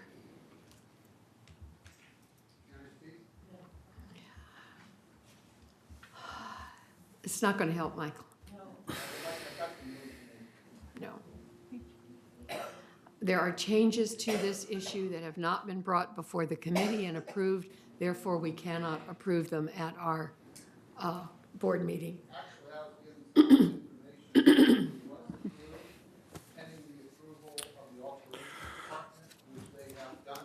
No, it's the alterations committee. The alterations department brings it to the committee, and the committee has to approve it before it is sent forward to the board. Well, they have only told me they have approved it, and they approved it subject to the approval of that department. Yeah, well, that's subject to the approval, which will happen at the next architectural control meeting. All right, this is not a discussion. I'm sorry, this is done. Yes, Pat? Yes, I would like to move that we accept the consent calendar for 11A, 11B, and 11C, with the exception of 607A, which will be moved to 13, is that correct? No, it will be moved back to committee. It'd be moved back to committee. All right, do I have a second? Maggie? All right, it's been moved by Pat and seconded by Maggie that the consent calendar as amended be approved. Voting is in progress. It's not going up there. The screen shows no seconder. It shows Janie as the mover, and I was the mover.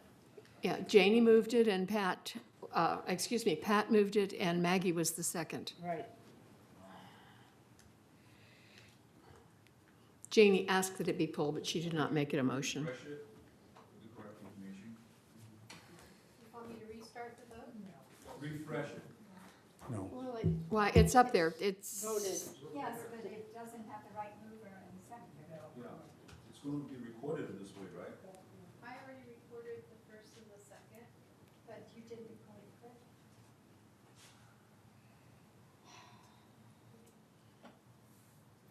And we will just refresh with the correct information.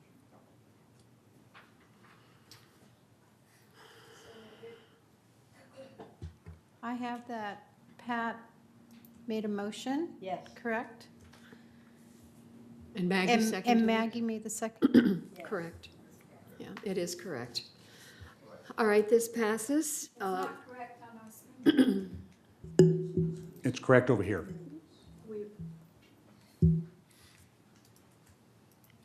All right, now I have three speakers, but I think that was just the motions and whatever, so I don't think we have any. We're voting again. No, we're not voting again. Yes, we are, apparently. Yeah. Can you refresh it? Are we voting it again? Yes.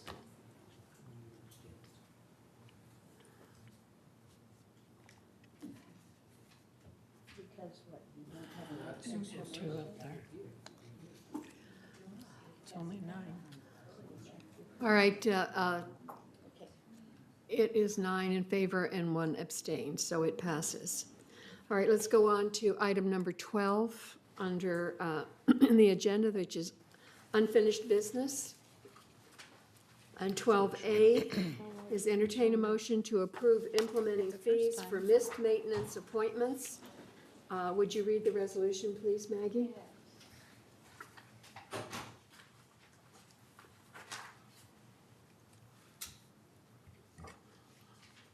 Resolution 0717XXX, Whereas the board adopted to establish a chargeable maintenance services policy by way of Resolution 010428 and amended it on June 12, 2007 to remove single fixture stoppages as a chargeable service, and whereas missed maintenance appointments use up valuable staff time and delay scheduled repairs, and now therefore be it resolved, September 12, 2017, the Board of Directors of this corporation hereby establishes a charge of $50 for a missed maintenance appointment fee, strike the word fee, for a missed maintenance appointment charged to residents who are a no-show during their scheduled appointment time frame or do not cancel reschedule 24 hours prior to their scheduled appointment, and resolve further Resolution 010428, adopted February 10, 2004, to establish the board's chargeable maintenance service policy is hereby amended to add a missed maintenance appointment fee, and resolve further that the officers and agents of this corporation are hereby authorized on behalf of the corporation to carry out the purpose of this resolution. I so move. Do I have a second? I'll second it.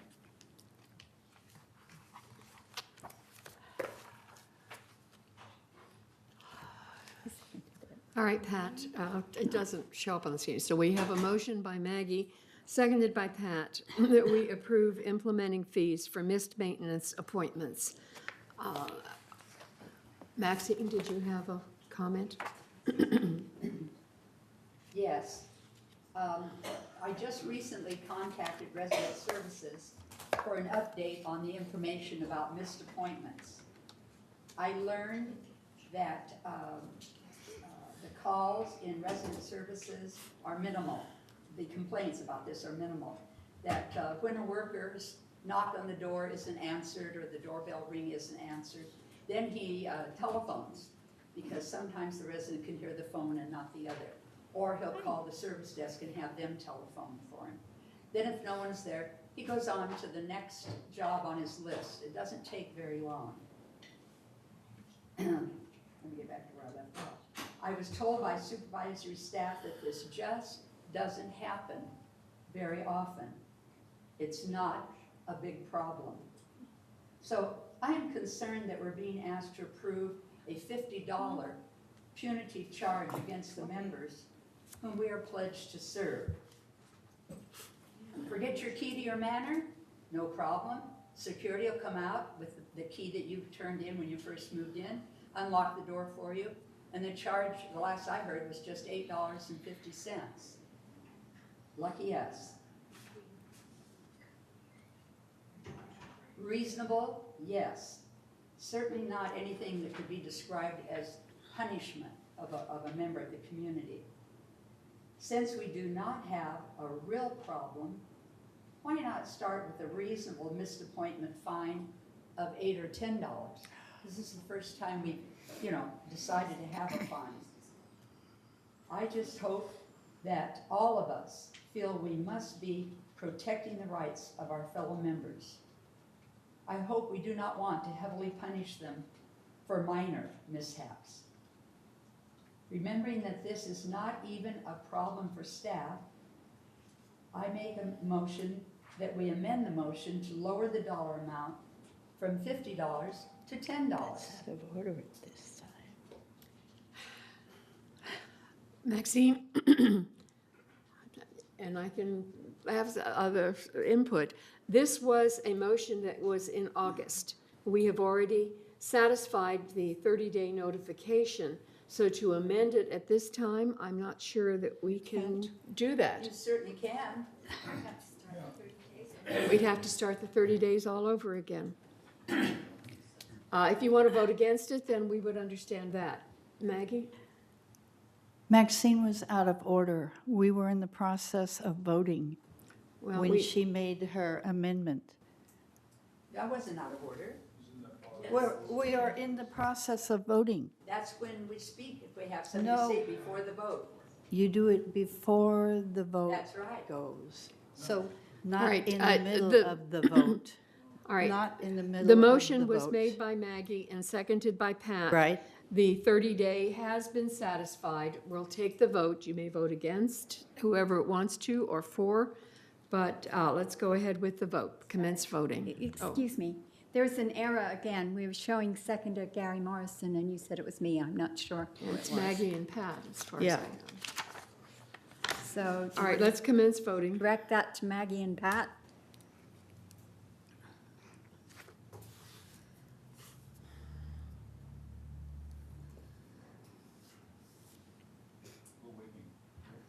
Yeah, we're waiting for you to correct. I would have to correct the motion and then restart the vote.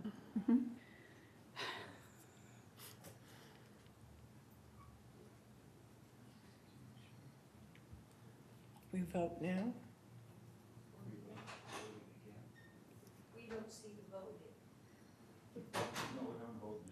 We're not there yet.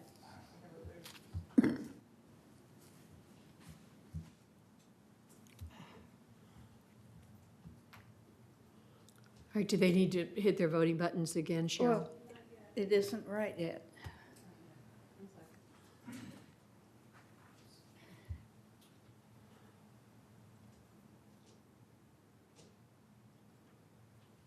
Here we go.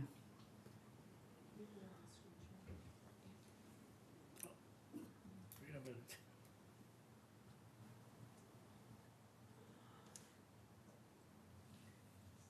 Excuse me. I didn't abstain. I'm voting yes. Wait, oh, yeah, yeah, okay. Sorry about that. Right side. One more.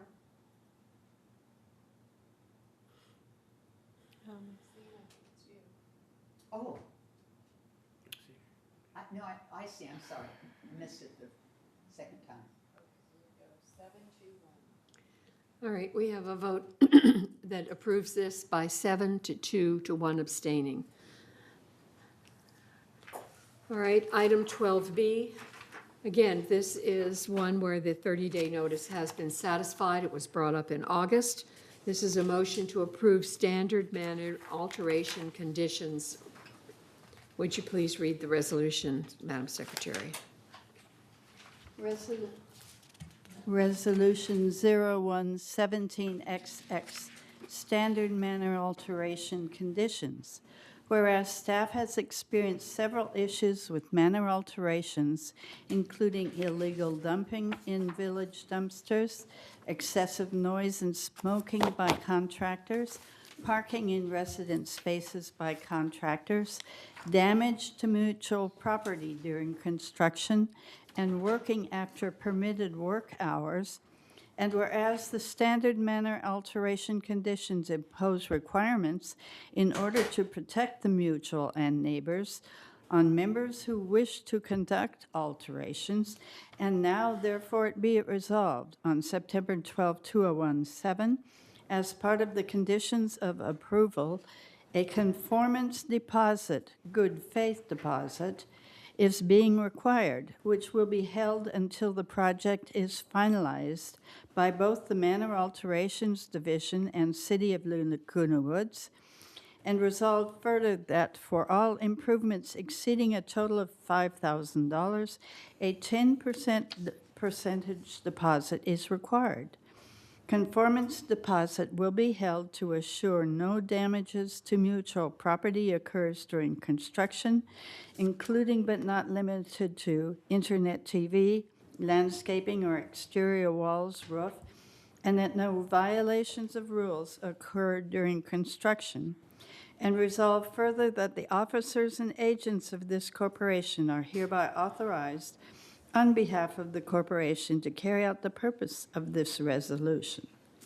I so move. Thank you. Do I have a second? I second. Cash? All right, it's been moved by Maggie and seconded by Cash that we approve the standard manner alteration conditions. The 30-day notice has been satisfied. Commence voting. Oh, I'm sorry.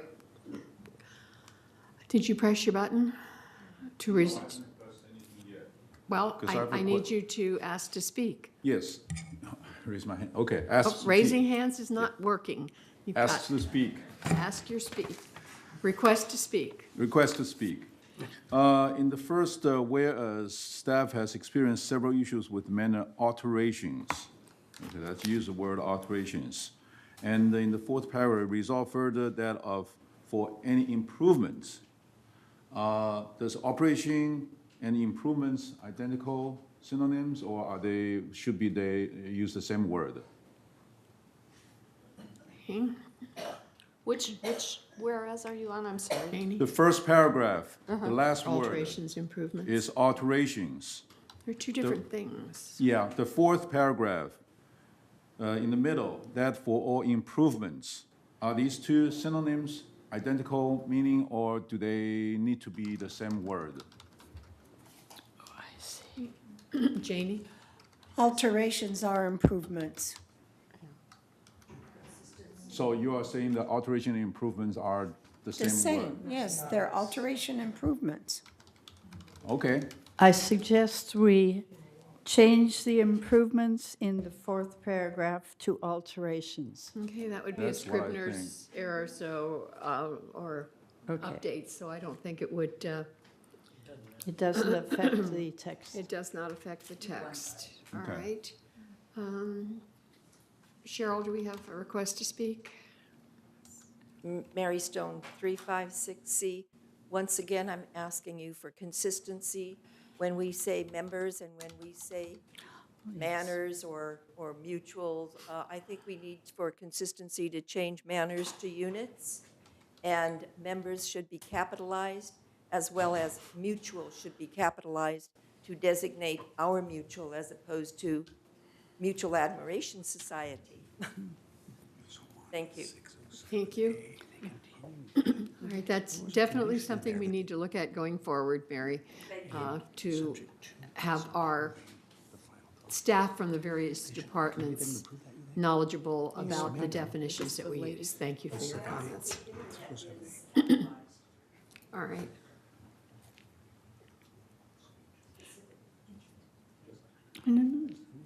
All right. Cheryl, did you get those changes? Yes. Okay, can we commence voting, please?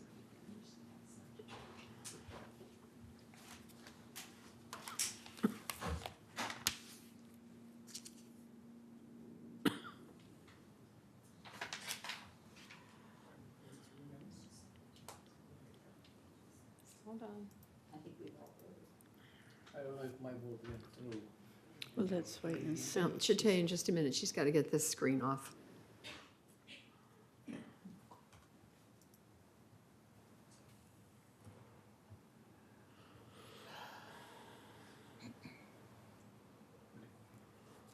All right, the vote was unanimous, so it carries.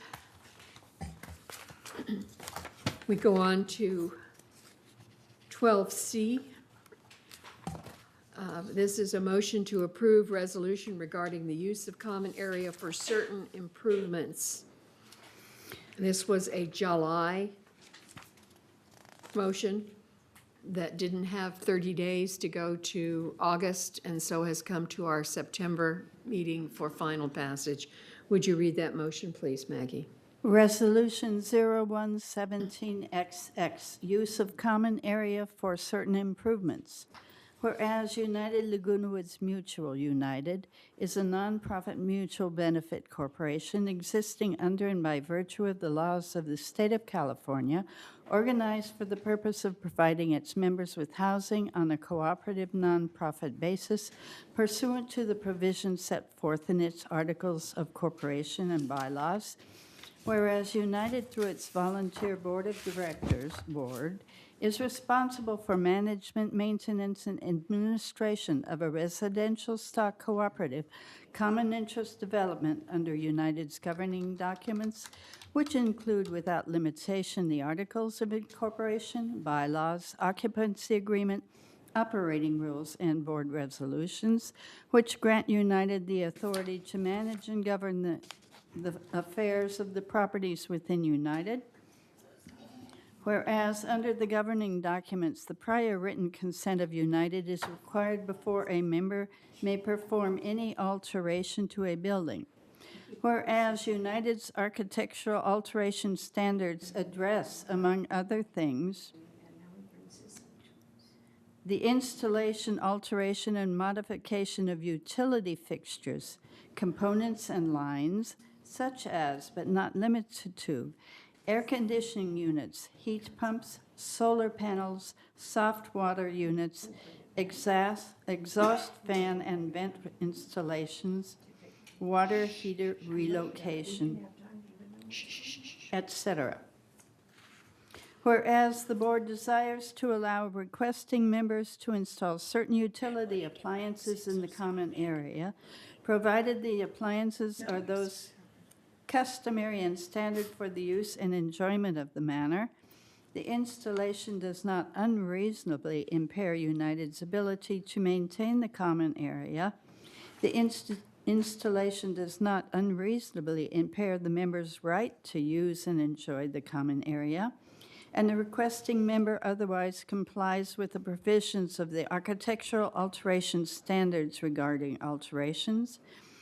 Whereas before any members shall be permitted to install a utility appliance in the common area, the member shall enter into a covenant and agreement to be recorded against the member's manor, unit in the Orange County Clerk Recorder's Office, wherein the member agrees to maintain the utility appliance and indemnify, defend, and hold United harmless in a form to be provided by United through management. Whereas any utility installation shall not be permitted to create a nuisance or otherwise unreasonably interfere with the quiet enjoyment of a neighboring resident. And now therefore be it resolved on September 12, 2017, that the Board of Directors hereby adopts the following resolution. Placement of certain utility appliances will be permitted in common area provided the appliances are those customary and standard for the use and enjoyment of the manor. The installation does not unreasonably impair United's ability to maintain the common area. The installation does not unreasonably impair the member's right to use and enjoy the common area, and the requesting member otherwise complies with provisions of the architectural alteration standards regarding alterations, including without limitation, seeking and limiting the prior written consent of the Board of Directors. I so move. It's been moved by Maggie and seconded by Janie that we approve the motion regarding the use of common area for certain improvements. This was from July. The 30-day has been satisfied. So are there any comments? Cash? It does not spell the use of the how big the footprint is and how far from the manor wall you can install these things. That should be spelled out in the resolution. I think that's an individual thing depending on what they're putting in. No, you can. And the standard through architecture does, what way we're this just thing is saying written- is our motion, our resolution that limits, that says no common area, we are making an exception to for these utilities. Yeah, but if I want to install my air conditioner heat pump 50 feet away from my manor, so it's not next to my manor, that's not right. We have to know where this thing is placed. I how agree, far and I from- say that there is a building standard that covers that, and so it It doesn't should have be to be in mentioned this in the resolution. All right. Paragraph 6 says, enter into a covenant and agreement. So if we don't sign the agreement, they cannot do it. It still has to go to manor alterations, and they'll Right. review it. They're not going to allow a 50-foot away. I'm just, Yeah. somebody will say, I want my unit Especially solar panel is 300 square feet or something. It's- We don't have any restriction. Yeah, no, it has to go to alterations, and they make the decision. All we're saying here is that we are adding an exception to our use of common area to allow utilities to be put in. And this is only because you have the previous resolution that says Right. nothing in open space, so we had Nothing to in open clarify it. space, right. All right, Mary? No, I think Steve had his hand up, so. Well, hands don't, there, okay, No, now I he's pushed can't. the right button. Steve?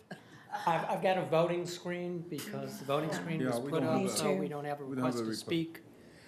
Cash. Once again, this is a resolution that was thoroughly vetted and written and previously passed.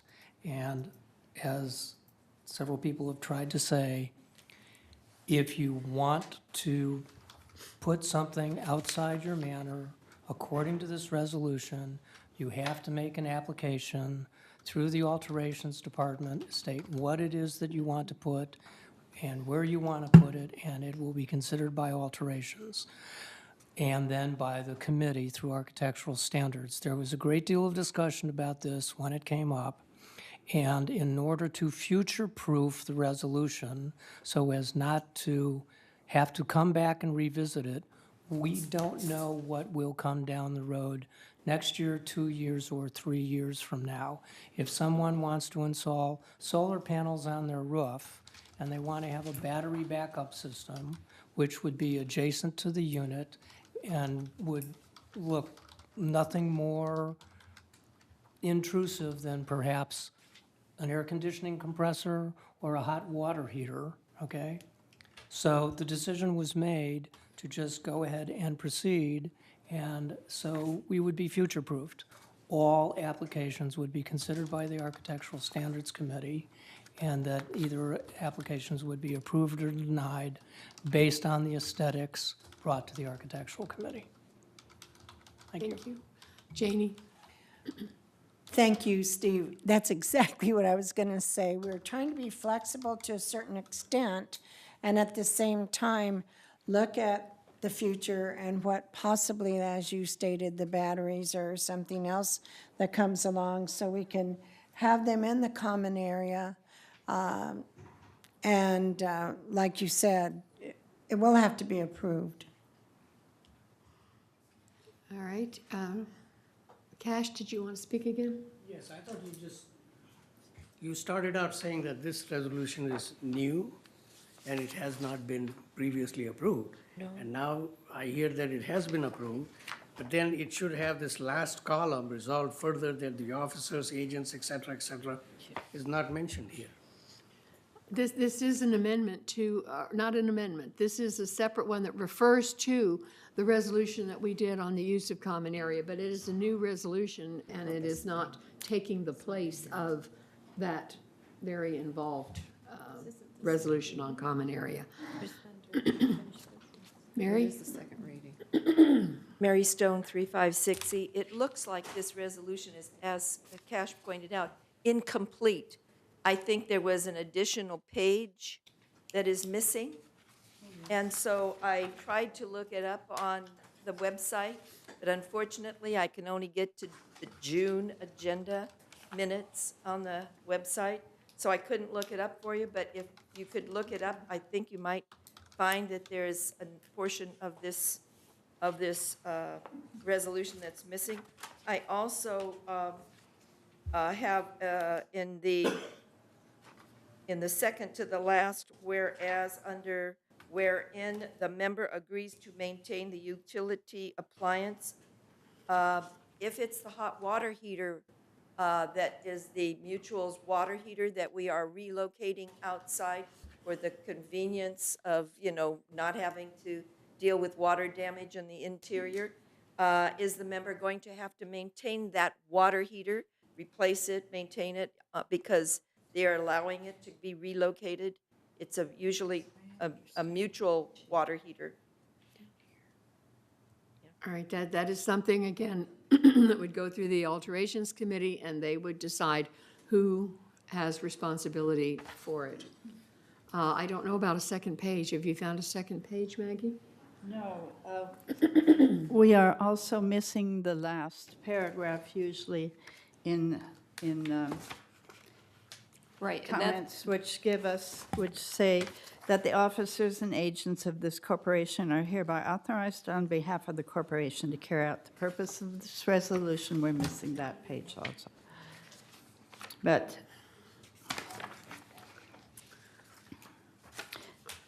we'll get that put in.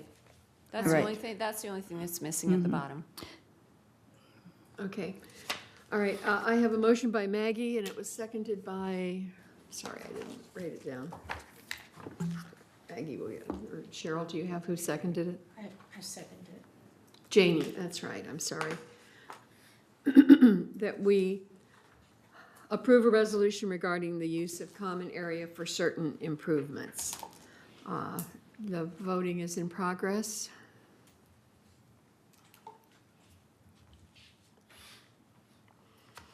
All right, the voting is 9 in favor, it passes, no nos, 1 abstention, so 9-0-1. I'd like to make a comment as we get to the next one, though. A lot of people have asked me, what do we say, or every time she reads a resolution, it's something, something XX. So I'd like to make people understand the way the resolutions are numbered. They will go 01, that means that they are united. They will give the year 17. And when she says XX, that is a resolution number that is put in after it is approved by the board. So that's why it's an XX. But there will be a resolution number put in there. All right, let's move to 12D. And this is a motion to approve a resolution to remove standard specifications for atrium enclosures between common walls. This was a July issue that has come forth, and the 30-day has been satisfied. Would you read that resolution, please, Madam Secretary?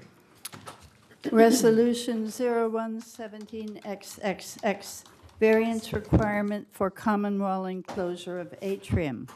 Whereas United Laguna Woods Mutual, United, is a nonprofit mutual benefit corporation existing under and by the virtue of the laws of the state of California, organized for the purpose of providing its members with housing on a cooperative nonprofit basis pursuant to the provisions set forth in its articles of incorporation and bylaws.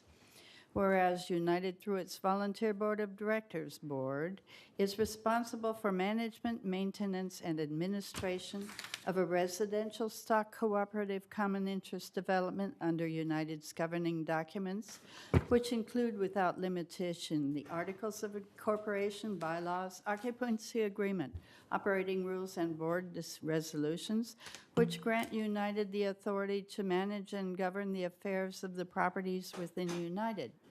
Whereas under the governing documents, the prior written consent of United is required before a member may perform any alteration to a building. Now therefore be it resolved, September 12, 2017, that the Board of Directors hereby rescinds Resolution 0110-170, that atrium enclosures on Granada and Valencia style manors can be issued a mutual consent for unit alterations without board approval, and resolve further, the Board of Directors of this corporation require that any future atrium enclosures on Barcelona, Granada, and Valencia style manors will require board approval of a variance before a mutual consent for unit alterations can be issued, and resolve further, the mutual continues to require a non-sleeping certificate from the City of Laguna Woods, and resolve further that mutual require a neighborhood awareness notice of hearing on alterations at unit, and resolve further that the officers and agents of this corporation are hereby authorized on behalf of the corporation to carry out the purpose of this resolution. I move this resolution. Do I have a second? I second. Cash, all right. Discussion? Gary? In the matter, therefore be it resolved, it has enclosures on Granada and Valencia. Are we not going to include Barcelona in that also? No. Okay. Because we have it down at the resolve further, it says Barcelona, Granada, and Valencia. Oh, that's true. There is a difference between the paragraph 4 and 5. Okay, well, Should we insert? so what's happening under the now therefore be it resolved, that the resolution 0110-170 only included Granadas and Valencias. Oh, okay. Yeah. Okay. So it's correct. We're adding the Barcelona. Excuse me. All right, let's vote. Mine didn't go through? Oh, I'm sorry. Something's buzzing.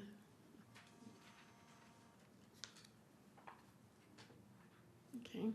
Maxine? Yes, I just want to say, noticing the year this was put into effect, I'm so glad I wasn't on the board then. That is outrageous, that people could go ahead without any input from the board or direction or anything and just go ahead, which could affect neighbors all the way around. It's wonderful that this is being cleaned up. All right. Any other comments? Then let's vote. Well, it's in progress, but not everybody has voted.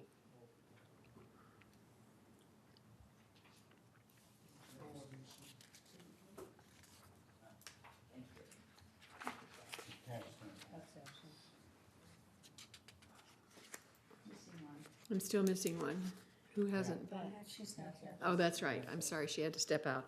All right, it is passed 900. All right, let's go to 12E. This is a motion to approve the hot tub policy. This was presented in August after having gone through both M&C and document review. And the 30-day notification has been satisfied. So would you read that, please, Maggie? Resolution 0117XX Hot Tub Standard. Whereas in United Mutual, no standard exists for exterior hot tub, and whereas the City of Laguna Woods has no standards for the installation and use of exterior hot tubs, and whereas it is in the best interests of United Mutual and its members to adopt standards regulating the installation and use of exterior hot tubs, and whereas the Board of Directors has consulted with staff, the Governing Document Review Committee, and legal counsel to develop a standard for the installation and use of hot tubs.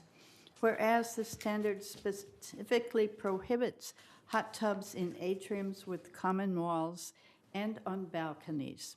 Additionally, the standard requires that hot tubs be portable, drain only in the sanitary sewer, not create a nuisance or otherwise create an unreasonable interference with another resident's use and enjoyment of their manor, and obtain a mutual consent,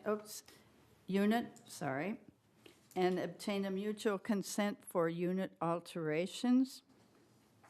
Whereas the requesting member is required to provide proof of personal liability insurance with limits of at least $200,000 per occurrence with an insurer with an AM Best rating or A8 or higher, and to name United Laguna Woods Mutual and VMS Incorporated as additionally named insured. And whereas a hot tub must be covered and may require a lock when not in use, subject to the California Building Code. And now therefore be it resolved that on September 12, 2017, the Board of Directors of this corporation hereby approves the hot tub standard, and resolve further that the officers and agents of this corporation are hereby authorized on behalf of the corporation to carry out the purpose of this resolution. I so move. Okay, do I have a second to this motion? second. Jack? Got it? Weren't quick enough. All right, it's been moved by Maggie and seconded by Jack that we approve the hot tub policy. Request to speak. Yes, Andre? First paragraph, talk about, the title is hot tub standard. The first paragraph says for exterior hot tub. The second paragraph says for use of exterior hot tub. the third paragraph, Leanne says exterior hot tubs. And then the rest of the document just state hot tubs. Are we talking about exterior hot tub or all hot tubs? And what is the definition of exterior hot tub? Don, this started with your committee. Do you have any comments on that? No, I understand it completely. To be all hot tubs? Yeah, I had my button off, sorry. No, it's referring to all hot tubs. So we remove the exterior, the word exterior from the, No, we have exterior hot tubs is this only for exterior hot tub or for all hot tubs? for all hot tubs. So we need to remove the exterior from all these, otherwise it will be, That's a good question, Andre. No, well, they are, some of them are in atriums, so Yeah, is some that? are, some in- are atriums. Now, is that considered inside? Yes. Yeah, so it'd Okay. be all hot tubs. They're all exterior. all hot tubs. So I just felt that if somebody put a hot tub inside their rooms, is that considered as do they need to, okay? If it's approved by the committee beforehand. If it's approved. There is no saying the interior hot tub needs to be approved.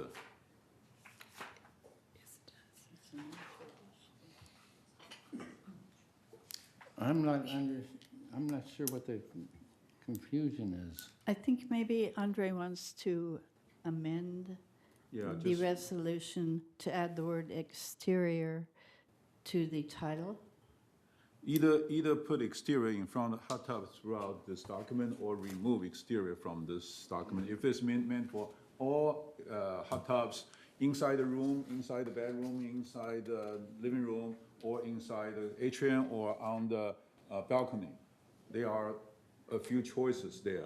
Well, no balconies. That's again in the hot tub policy. Right. So Itself, if it tells so- you in the policy. Yeah, We're just so- approving it.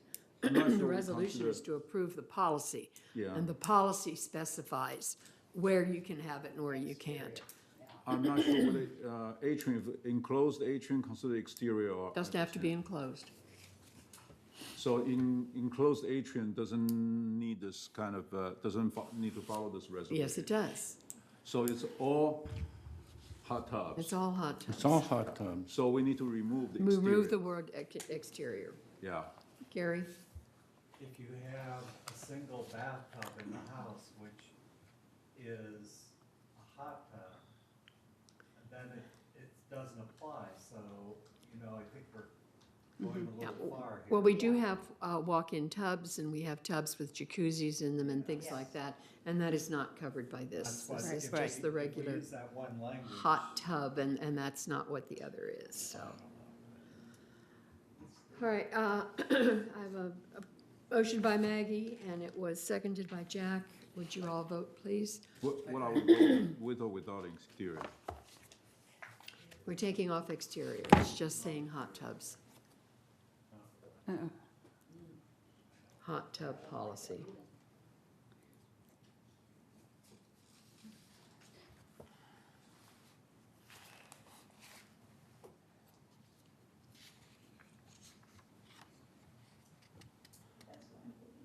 Someone's missing. Oh, no, there we go. There we go, okay. The vote is 8 and 4, 8 in favor, 2 against, and no abstentions. So 8-0, and the motion passes. Excuse me. All right, 12F, we finally get down to the meat of today's meeting, if you will. This is a motion to approve the 2018 United Business Plan. And would you read that motion, please? That resolution. Resolution 0117XX. Where's the third X? Oh, it's only 2 X's, okay.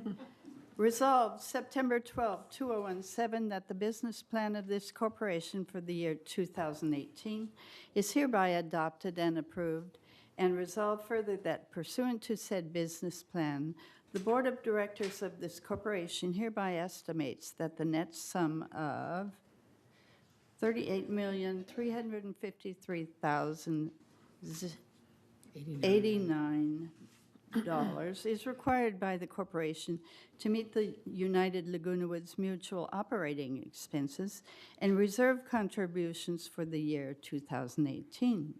In addition, the sum of $15,066,311 is required by the corporation to meet the Golden Rain Foundation and the Golden Rain Foundation Trust operating expenses and reserve contributions for the year 2018.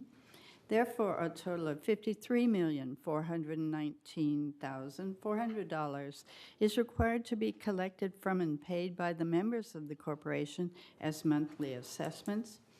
Resolved further that the Board of Directors in this corporation hereby approves expenditures from reserves in the sum of $13,139,421, of which $11,956,542 is planned from the reserve fund and $1,182,879 from the contingency fund, and resolve further that all sums paid into the reserve fund shall be used for capital expenditures only and shall be credited on the books of account of the corporation to paid in surplus as a capital contribution.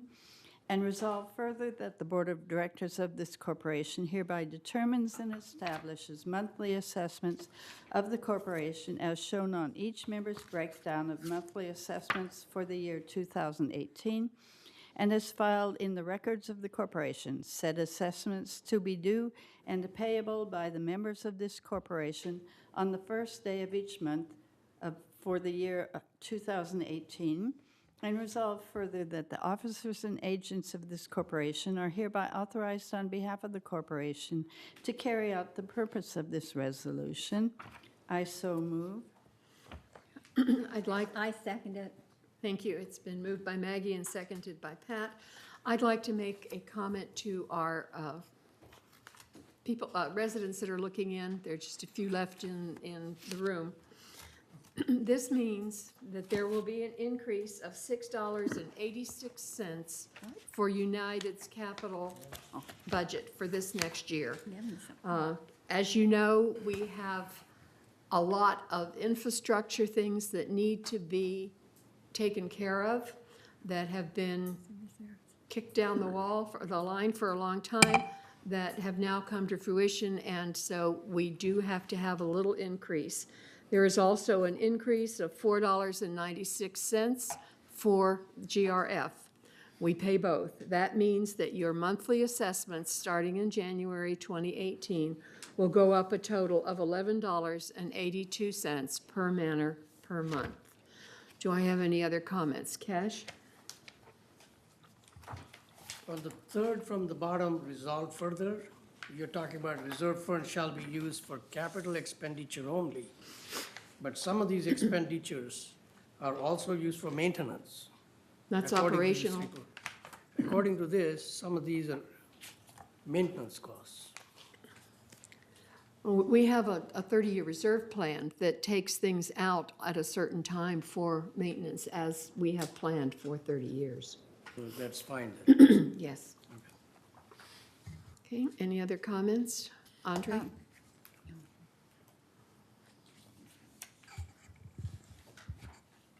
Okay, so here, I intend to vote no to our business plan. And here are the reasons based on the vision of 4 pillars of excellence. Customer service. So far, we don't have any strategic plan, long-term plan for customer relation management system. And as a result, our residents suffers. They don't know what's going to happen to them. They don't know when it will happen to them. And we only have a piecemeal solution for that. Personally, I don't think that's the right customer service approach. Second, efficiency. All the time, I've heard from when we request to do things, heard from department heads saying, we got budget cut, so we don't have that service anymore.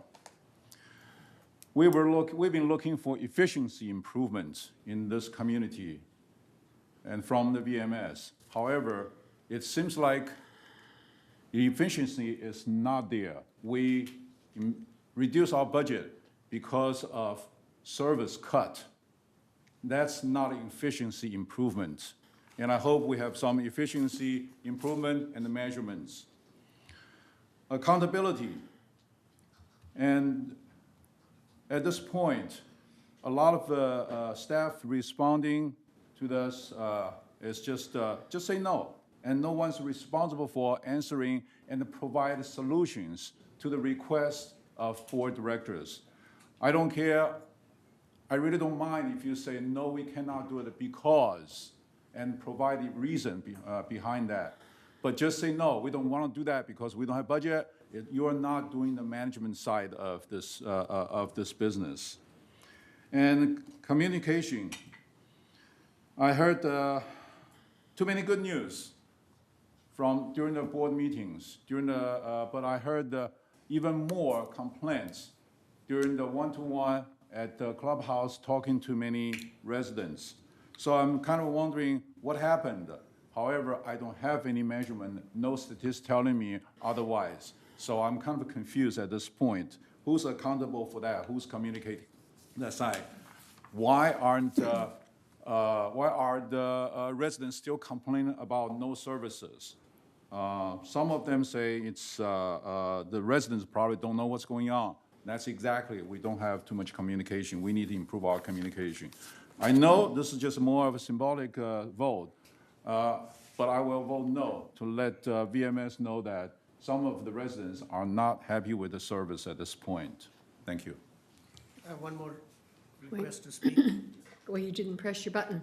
There's no Pat, button you're shown next. here. Yes, I doesn't just have a show. quick question for Betty. Betty, usually we have a percentage of reserves that we have. It'll show it as being 11, 12, something like that percent. I don't see it here. What percentage is it? You know, we don't 32? have the final number. We're still working that out before the disclosures go out to members. Okay. You had 12% in your last business plan, and so I don't expect it to differ too much. But Okay. we did add on the electrical panels for the solar system, and then just updates to your other items. So that was the only significant change.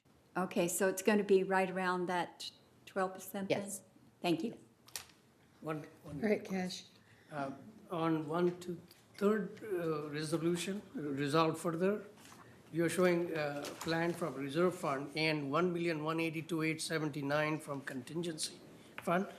That figure should be 1,062,264 instead of that. Am I right or am I wrong, Betty? Which page are you looking at? I'm looking at the very first page, contingency fund, item 28, shows 1,062,264. And on this resolution, you're talking about 1,182,879.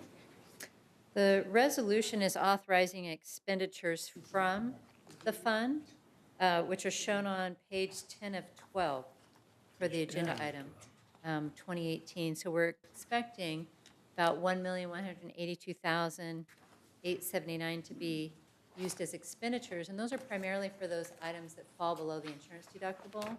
So they're paid for your uninsured damages.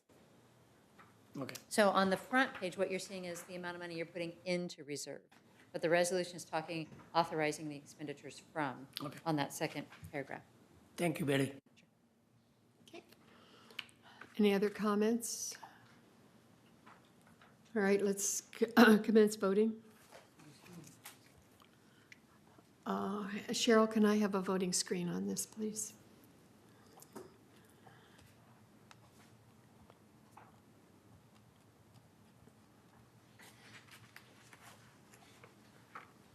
I don't vote on everything. I usually only vote on breaking ties, but I feel strongly on this, so I would like to vote yes.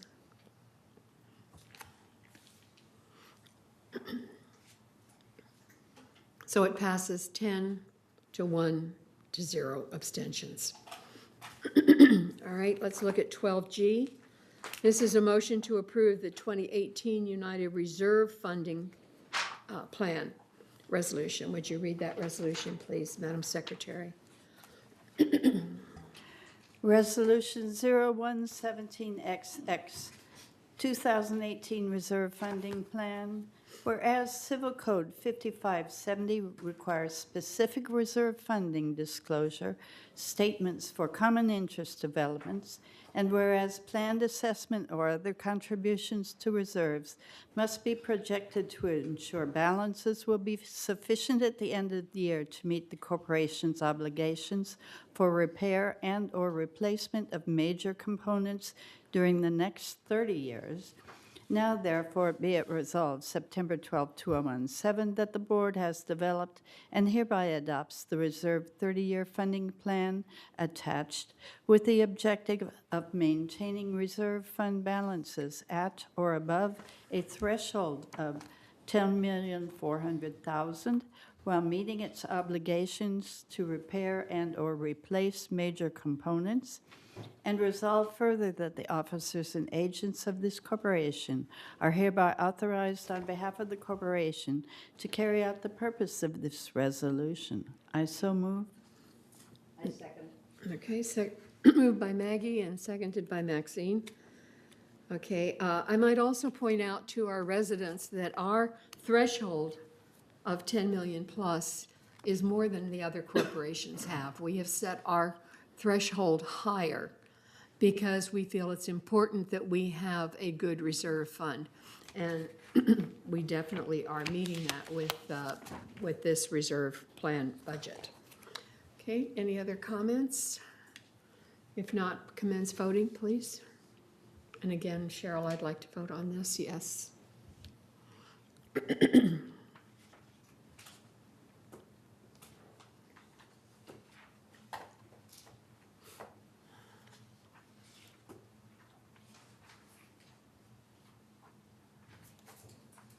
Okay, so it's unanimous, 11-0-0. Thank you.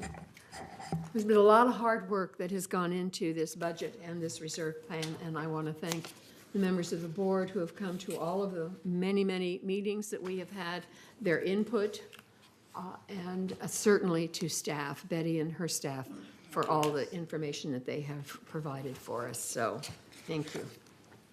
All right, we will move to item number 13, which is new business. And 13A is entertain a motion to suspend cable internet in the event of disciplinary action. Would you read that resolution, please, Madam Secretary? Resolution 0117XX, deactivation of cable service at a delinquent members shareholders unit. Whereas United Laguna Woods Mutual desires to strengthen delinquency collection procedures, and whereas the collection and lien enforcement policy and procedures for assessment delinquencies states, until the shareholder has paid all amounts due, including delinquent assessments, late charges, interest and fees, and costs of collection, including attorney's fees, the Board of Directors may suspend the shareholder's right to vote and suspend the shareholder's right to use United's recreational facilities and/or the facilities or services provided by the Golden Rain Foundation of Laguna Woods after providing the shareholder with a duly noticed hearing pursuant to Civil Code Section 5855. And whereas the GRF Board previously adopted Resolution 90-1509, which authorizes GRF at the request of the mutual to take disciplinary or suspension action against a mutual member, which includes but is not limited to the suspension of the mutual member's right to use the cable TV system. And whereas on February 14, 2017, United's Board of Directors approved the activation of cable service at a delinquent member's unit when an assessment amount is 60 days or more past due, and after providing the member with an opportunity to be heard, except when a member's payment plan is approved by the board and remains current. And whereas on September 5, 2017, the GRF Board adopted Resolution 9017XX, resolving the GRF Board of Directors and the Board of Directors for each of the mutuals, including United, each possess the power to take disciplinary action against their respective mutual members, including but not limited to the suspension of cable television and internet services.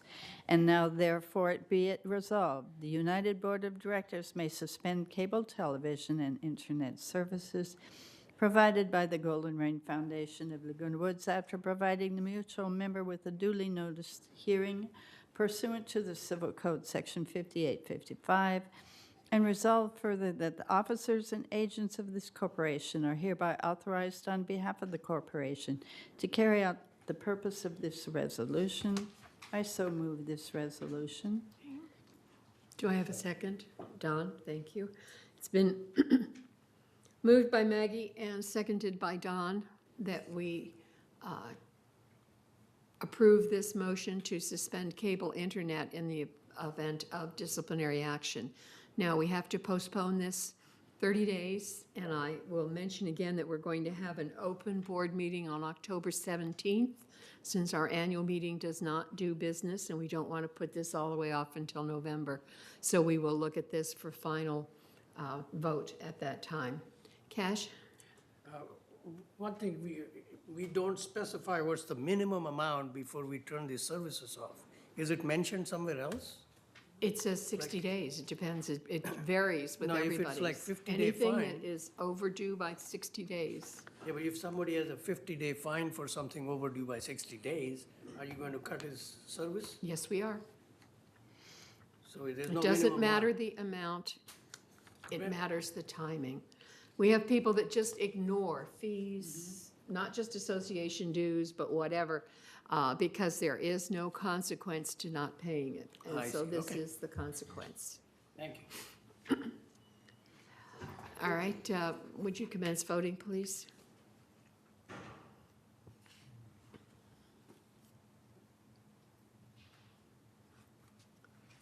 All right, it is unanimous, passed. All right, we'll go on to 12B, excuse me, 13B. Let's get the right numbers here. This is a motion to approve golf cart parking policies and procedures. Again, this is the initial notification and must postpone to a 30-day until our October 17th meeting. So would you read that, please, Madam Secretary? Resolution 0117XX, Golf Cart Policy and Procedures. Whereas the corporation assesses a $50 fine for vehicles that use the common electricity without a permit, and whereas cords, plugs, and charging services running through the property create a trip hazard and cause the property to otherwise be in an unsafe condition, and whereas the safety risks associated with this conduct expose the corporation to a risk of liability and expose any persons present on the property to risk of personal injury, and now therefore be it resolved in the interest of safety, unattended extension cords may not be used in United for any purpose, and now therefore be it resolved, all golf battery chargers must be elevated a minimum of 6 inches from the floor, and now therefore be it resolved, in the interest of safety, residents found with unattended extension cords and/or golf cart chargers that are not a minimum of 6 inches above the floor will be subject to fines. And now therefore be it resolved, fines or violations of unattended extension cords and battery chargers are as follows. First offense, $50. Second offense, $100. Each subsequent offense, $150. Now therefore be it resolved that the corporation staff is authorized to take action to enforce this resolution by citing occupants and/or their guests and unplug any electric vehicles found in violation. Be it therefore resolved that the officers, directors, and agents of this corporation are authorized to carry out the purpose of this resolution. I so move. Gary, second? All right, so it's been made by Maggie and seconded by Gary Is there any discussion? Pat? Yes, I have a brief comment on this. First of all, I agree with this policy. However, I'm wondering, this should also include electric cars that have wires going around. So why is this just showing golf carts? That's the title, but I think if you look through it, it says electric vehicles. So it means all electric vehicles then? Okay.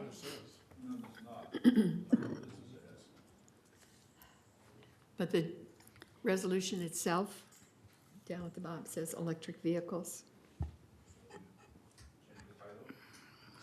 It doesn't include electric vehicles. We aren't recommending unplugging electric vehicles because apparently, after doing some research, and Steve, correct me if I'm wrong, but if we do that, it can sound off an alarm, and we don't want that to occur. Plus, those are made a little bit differently where they're more protected than a standard extension cord is with regard to safety. Now, there's a difference between a plug-in and an extension cord. Right. Okay. Okay. So we're not saying vehicle, golf cart. That's right. It does say down later on, vehicles. And this is for consistency purposes for security in the village because this is similar or the same as what Third approved. All right.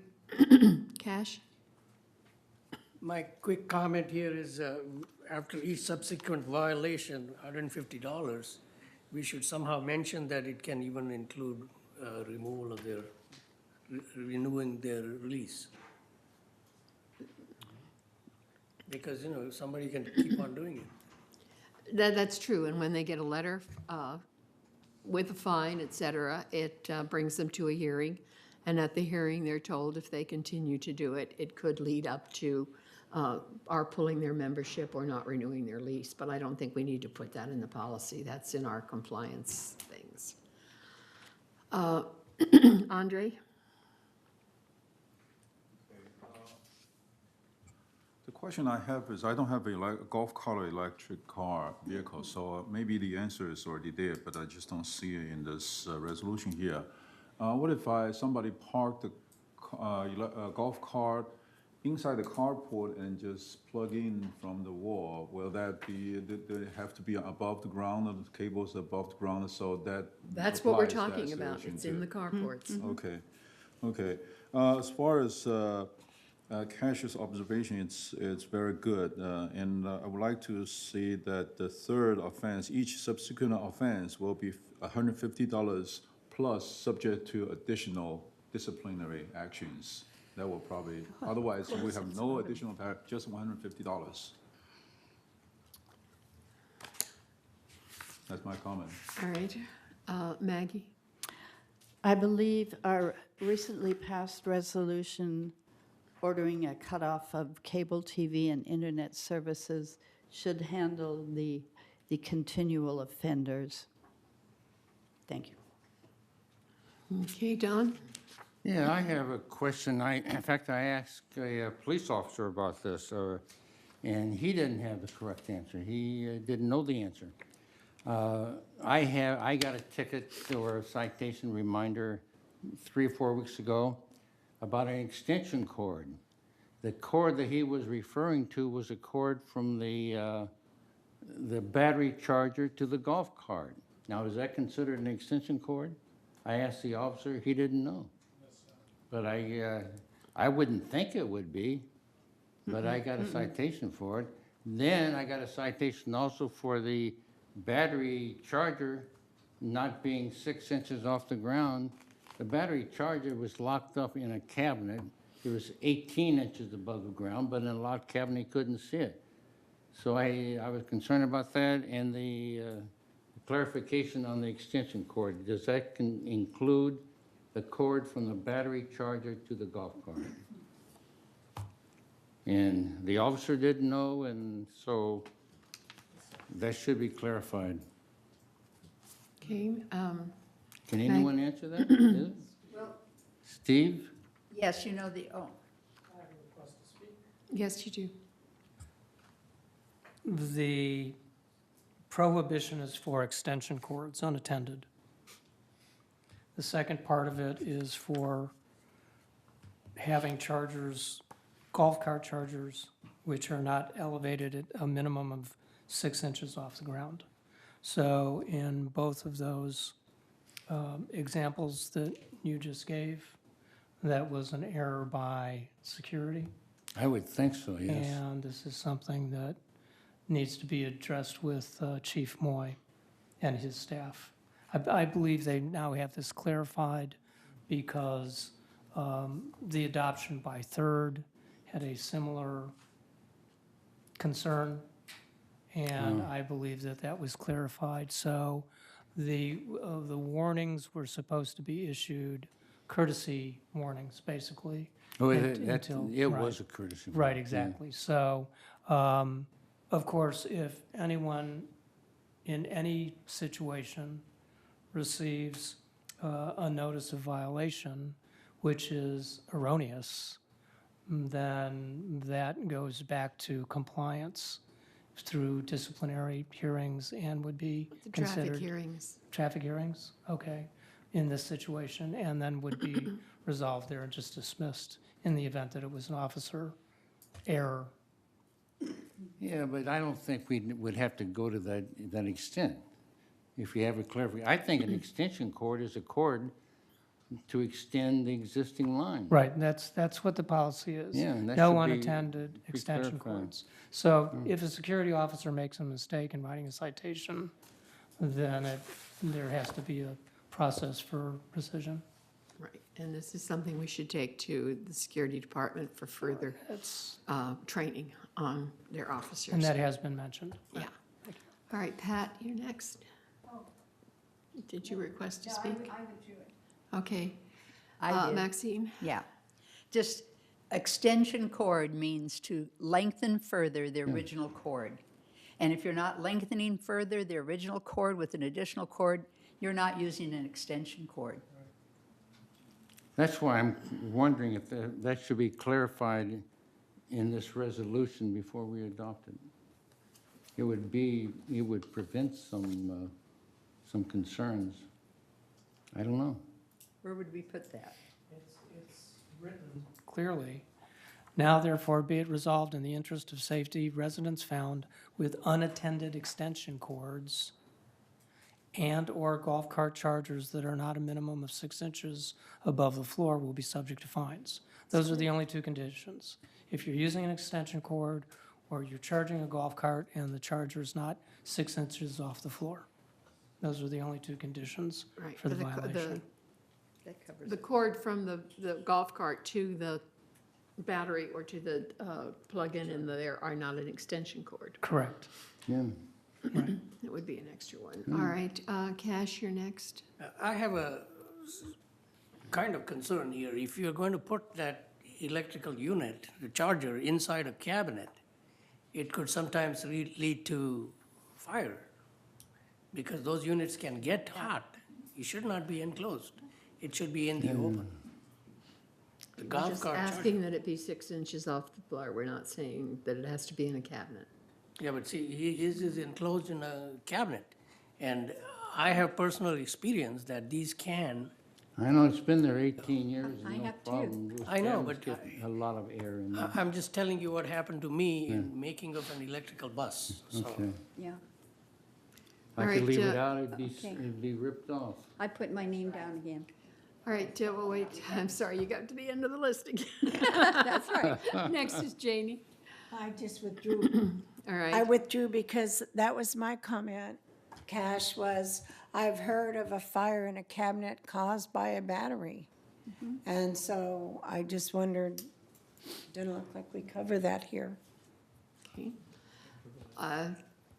Pat? Yes, well, I have personal experience with this too, where I've seen one of these battery chargers for golf carts arcing, and it could easily have caught on fire. So I agree with you. They definitely should not be in the in the cupboards. Enclosed cabinets. All right. Let's see, Maxine? Yes, the problem there lies with how the battery is maintained and repaired or replaced when it should be. We don't want to tell residents they can't lock them in the cabinets because we had a rash of batteries being stolen several times in the last maybe 6 or 7 years. They're a valuable piece of equipment and people steal them. So the problem is not with a well-maintained battery. It's with the battery, you talk about one arcing, for instance. Batteries, that's up to the owner. And if the battery is, anyhow, I don't want to punish the owner for trying to protect a valuable investment. All right, Andre? My question is related to the unattended extension Say that, cords. Must be 6 inches above the floor. Is electric golf cart is the only requirements for the unattended extension cords 6 inch above the floor? Any other place we require extension cord to be 6 inch above the floor? And if nobody else requires that, why is this one required for Where golf else cart? would you have an unattended extension cord? Are you There talking are other inside your people- unit? Yeah, well, there are other people that use in the carport, they use electricity blowers and things like that. And which is, you need to just drag it along. You need to secure that extension cord when you've finished using some sort of appliance. One of the problems that we have is people who have very long extension cords, Right, and they plug them into their RVs, right. and that's very dangerous. And it is Well, not I using can R speak for the there, so. RVs, because there is no adjacent extension, electricity outlet. I have to put it about 50 yards out there. Right, and that's an unattended extension I- cord, which is a safety violation. I have no place to plug it in. I'm sorry? So the problem just, no answer? You can't do it. Yeah, let me Now, how comment do I on that. charge, No, how do I charge the RV? We just don't charge RV? Well, you don't charge it with a long extension cord that goes across the common area into either your carport or your unit that somebody could trip over, that could be a safety hazard. I've never seen any trip over or We safety have, hazard. we have seen those, and that's one of the reasons why. Never we mind, have it's, them there. it's not related to RV, but All my right. question is unattended extension cords. Yep, unattended request to extension speak. cords. Let me keep going down the list here. Steve, you're next. Okay. This is specific to unattended extension cords of any type or kind for any reason or purpose. If you want to plug in your vacuum cleaner in your carport to vacuum out the interior of your car and use an extension cord while you are in attendance, that is fine. You cannot go out and put an unattended extension cord and connect it to anything and walk away for any reason. It is a violation of the Uniform Building Code. Unattended extension cords are not to be used as a replacement for permanent wiring. The second issue is elevating the golf cart chargers, not batteries, a minimum of 6 inches off of the ground so that in the event of any water intrusion, there won't be electrocution.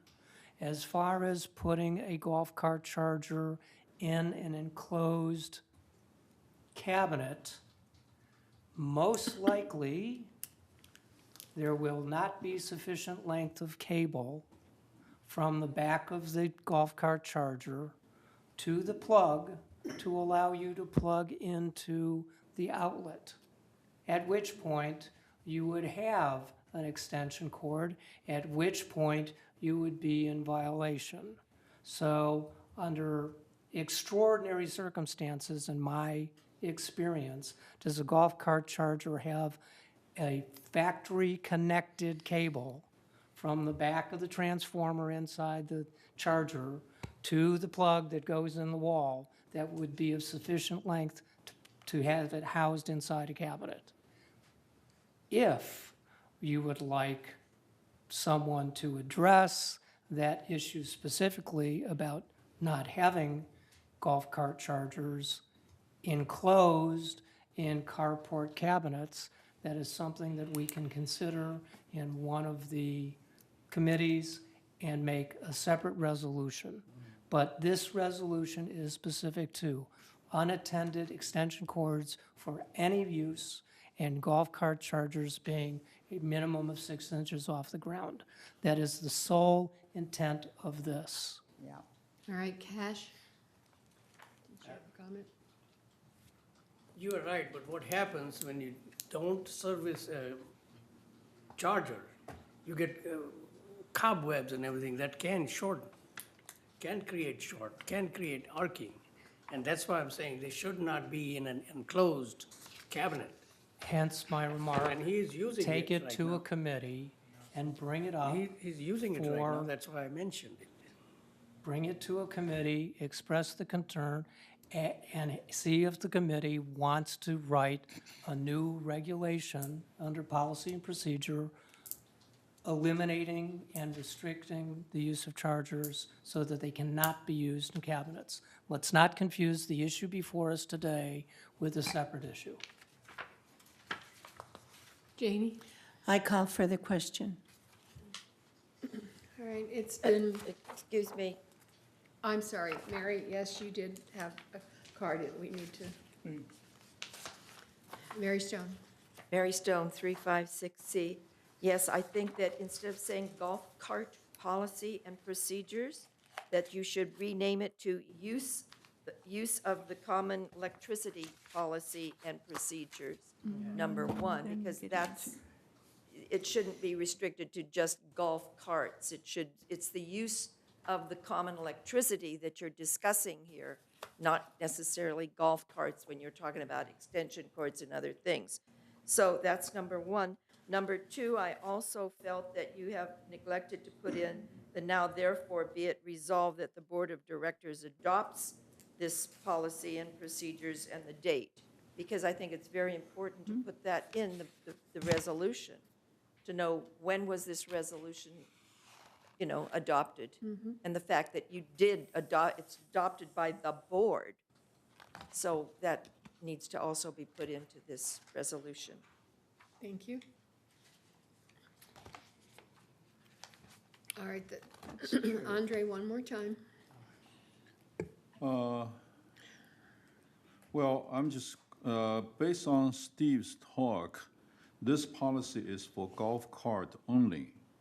So the unattended extension cords question is only applicable to golf cart only. That's my interpretation. All right, and I will just add to that what Steve said. There is a uniform fire code that says you cannot have extension cords going out to something unattended. So the question has been called. The motion was made by Maggie and seconded by Gary. Would you please commence voting? Well, we will add the date, as in all resolutions. We're going to leave the title the way it is. It's just for golf carts. We're not going to do electric vehicles under this particular one. May I ask what we were voting for? Any changes on this policy or The only thing we're same? adding is the date that it's effective. Now therefore it be resolved September 12, 2017. It would be October 17th, Oh, that's right, because it's not yet. the 30 days, yes. Okay.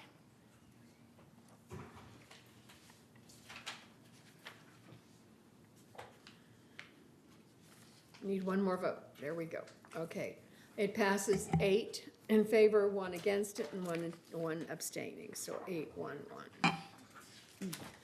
All right, item 13C, a motion to approve the 2018 collection and lien enforcement policy. Madam Secretary, would you read that resolution, please? No, it's okay. It's okay. Resolution 0117XX, 2018 Collection and Lien Enforcement Policy. Whereas, in accordance with California Civil Code, United Laguna Woods Mutual maintains a collection and lien enforcement policy that outlines the procedures, policies, and practices employed by the mutual in enforcing lien rights or other legal remedies for default in payment of assessments. And whereas legal counsel has reviewed the existing collection and lien enforcement policy and recommend some clarifying language, and the late charge is proposed to increase from a flat fee of $20 to $50 per month per delinquency pursuant to Civil Code Section 5650B2, which allows the association to recover a late charge not exceeding 10% of the delinquent assessment. Now therefore be it resolved that the Board of Directors hereby adopts the 2018 United Laguna Woods Mutual Collection and Lien Enforcement Policy as attached to the official minutes of this meeting, and resolve further that policy statement is provided pursuant to the requirements of California's Civil Code Section 5310A7 and will be distributed to members in November 2017 as part of the annual policy statement.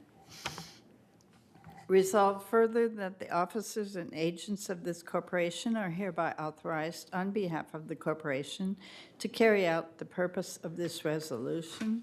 I so move. May I have a second? Gary? I knew you wanted to. It's been moved by Maggie and seconded by Gary that we approve the 2018 Collection and Lien Enforcement Policy. Any discussion? Let's commence voting.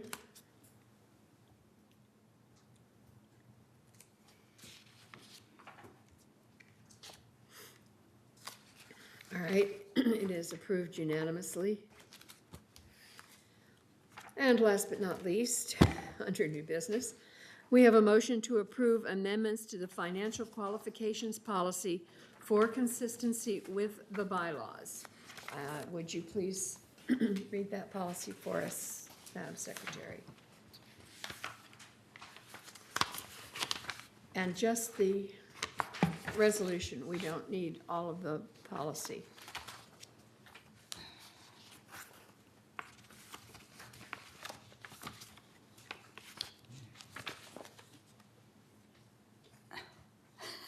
This is just the policy. I don't see. I it. don't see a resolution. I don't either. We don't have a resolution for this? Yes, the resolution is on page 3 of 7. Nope, that's the policy. Says resolution 0117. Yes, it does. You Yeah. want, well, I'll read it all then. Okay. No. So that's 3 pages, 4 Just pages. the changes. You can just summarize it. Well, this is not the usual resolution. To This start is with, the we're there. policy. Third paragraph. This is the policy. So we don't have a resolution, but what we will have, we'll have it for the next meeting. Okay. All right, we can summarize the various changes. They are in a red line, which are in the packets that people got today, and they're also online for those of you in TV land who would like to go in and see it. And this is postponed, of course, for notification. We'll come back at our November meeting.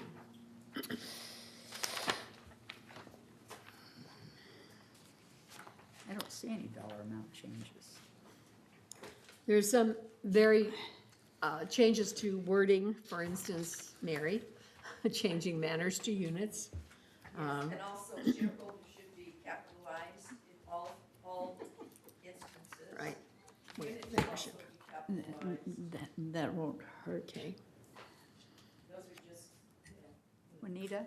Yes, actually. I'm hearing more and more now this unit instead of manor. That didn't come before the board. When was that, when was it decided we would change that throughout the village? Yeah, it's What? quite a while ago that came up, and it's in our definitions in our bylaws. Before I got on the board? Yes, ma'am. Oh, but why? Because I that's- like living that's in a the way- manor, well, not a I'm sorry, unit. but that's the way it's referred to in state law. Davis Sterling and the state law all say units. We're trying to abide by But does it say we what they must? say. Yeah, and in our definitions, we say units, parentheses, manners, so that people can use either one. Okay, But in our official documentation, we want to use we units. want to use unit, all right?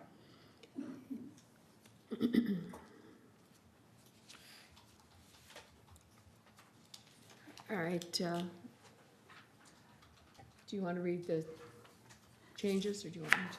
Prospective shareholders in United are required to meet minimum financial requirements for membership as set forth below. All income, this is not a change, all income and assets.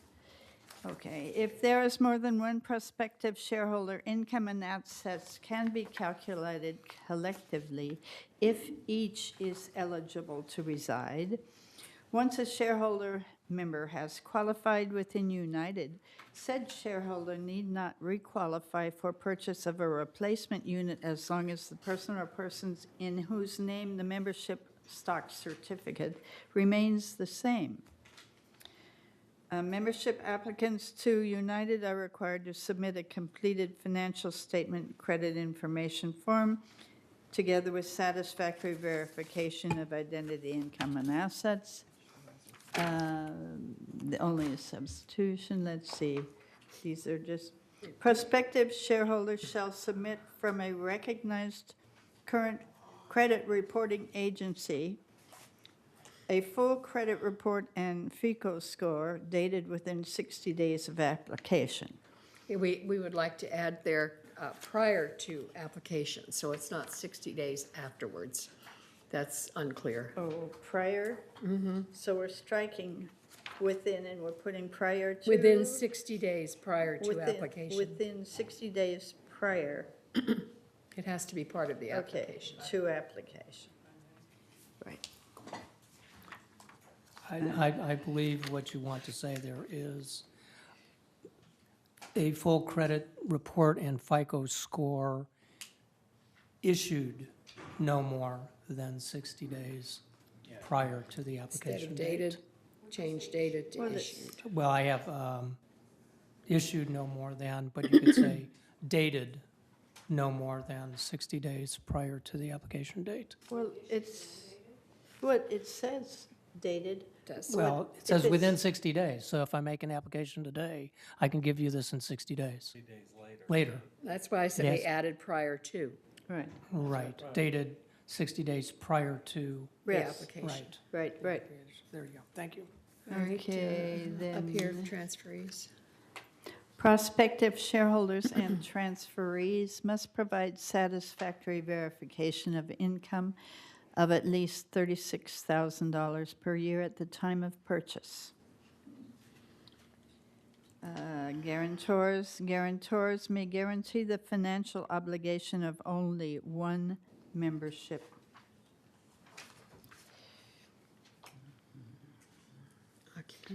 Shareholder financial requirements for the shareholder occupant when they have a guarantor include the following: minimum annual income, 24,000, minimum verifiable liquid marketable and/or income producing assets, 75,000. Income of the assets and assets of the guarantor are in addition to the minimum income and assets needed by the prospective shareholder occupant. This is new. Owner of multiple. Oh, United does not permit ownership of more than one cooperative membership except under an interim dual membership agreement, which is issued for 6 months.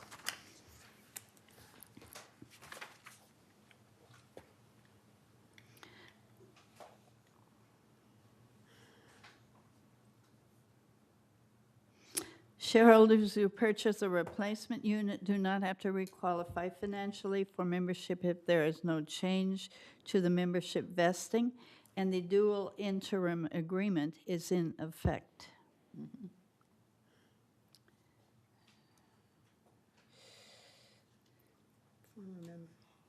Let's see, discretionary, this one. A former member may obtain a waiver of financial qualifications if the replacement membership is purchased within 90 days of the closing of the sale of the previously owned membership, and vesting in the new unit is exactly the same as vesting in the unit previously owned. The Board of Directors may but is not obligated to deny or approve applications for membership based on the conditions herein. The Board of Directors, exercising prudent business judgment, may also deny or approve, in its sole and absolute discretion, applications based on other material factors, such as, but not limited to, history of bankruptcy, excess liabilities, or history of noncompliance as a member in United, GRF, or other mutuals in Laguna Woods Village. Membership in United is created and starts with the later occurring of the following. Latter. Isn't it latter? That would have double T. Later occurring of the following. Written approval of membership by the United Mutual Board of Directors, issuance of a membership stock certificate, and the signing of an occupancy agreement. Upon membership approval, the member's occupancy agreement entitles the member to occupy their unit for 3 years, which is automatically renewed for 3-year terms per Article 4 of the occupancy agreement, unless terminated by transfer or United's non-renewal or termination by the Board of Directors. Let's see. We have to wait. All right, we've just had initial reading, and we will have the actual resolution in final form at the November meeting after we've gotten comments back for the 30 days. Excuse me. I have Steve first, and then Maxine, and then Pat, sorry. Oh, okay. Maxine? I so move. Yes, thank you. All right, moved by Maggie and seconded by Janie. Now discussion. Maxine? I'm sorry, I must have hit it accidentally. Okay, all right, Pat? Okay.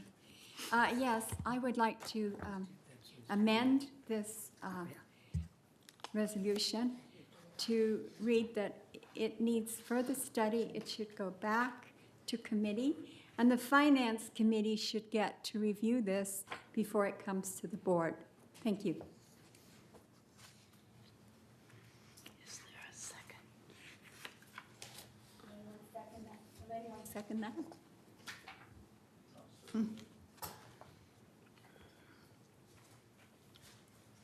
All right, we have an amendment It's to the initial, It's not an amendment No, if it's you're not. asking it to be but removed you to already, committee. you You were already have just, a motion to approve it. Right. So it is an amendment to send it back to committee and to committees. Yes. So that would be an amendment, and the amendment was made by Pat, seconded by Andre. All of those in favor of the amendment to send it back to committees, please commence voting. Hold on one second. This is a policy, this is not a resolution. it is a resolution. We Yes, read it's it 1, as a 2, 3, resolution. 4 down. It's 13D? Right. Page 4. Resolution has a totally different format. You're right, and we we're went going to have a through that. different format when it's brought back, but this is considered a resolution. We went through that. I don't know what's the, whereas. It's my fault. This is how it was indicated in the previous policy. It had a resolution on it, and I didn't catch that and separate out the resolution, so I'll do that for the next meeting. Okay, so we will vote on Yeah. next meeting, okay. Then it's, and we will. All right, we're voting on the amendment at this time.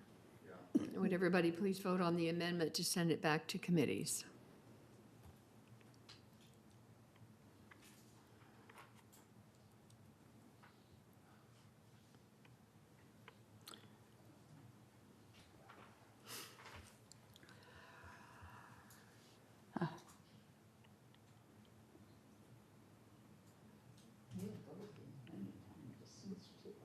Okay, I still need one person to vote. Oh, thank you very much. All right, the amendment passes 6-3. So it goes back. So we will now vote on the original motion, if it's going back to committee, the way it is stated. This is what will go back to the committee, the changes that are in it initially. I don't believe we vote on it again. Once Oh, okay. we send it back to committee, we're done. All right. Send back to committee. That really wasn't an amendment then, it was. No, it Okay. wasn't an Documents and amendment. That's what I finance. All right, said. back to committees. Both. No, the request was finance. I thought it was both. No, I said It both. was Finance. May I ask where does this change come from? Which committee does it come from? It comes from governing The documents. government document already approved it. Right. So it Right. needs to be sent to the finance. committee. Exactly. Okay, agreed. All right. Slowly but surely. Not We are number 14, item number 14, which is our committee reports. And we will start off with 14A, which is the report of the Finance Committee and our final finance record. And I think, Gary, are you doing it this time?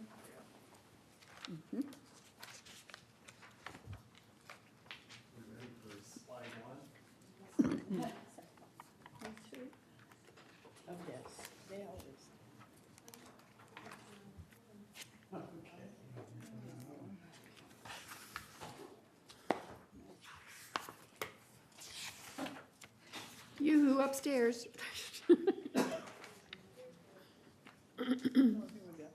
There we are. Okay, go ahead, Gary. Okay, total revenue for United through, total revenue for United through July 31st, 2017 was $22,894,000 compared to the expenses of $20,535,000, resulting in greater revenue than expense by $2,359,000. Slide 2, please.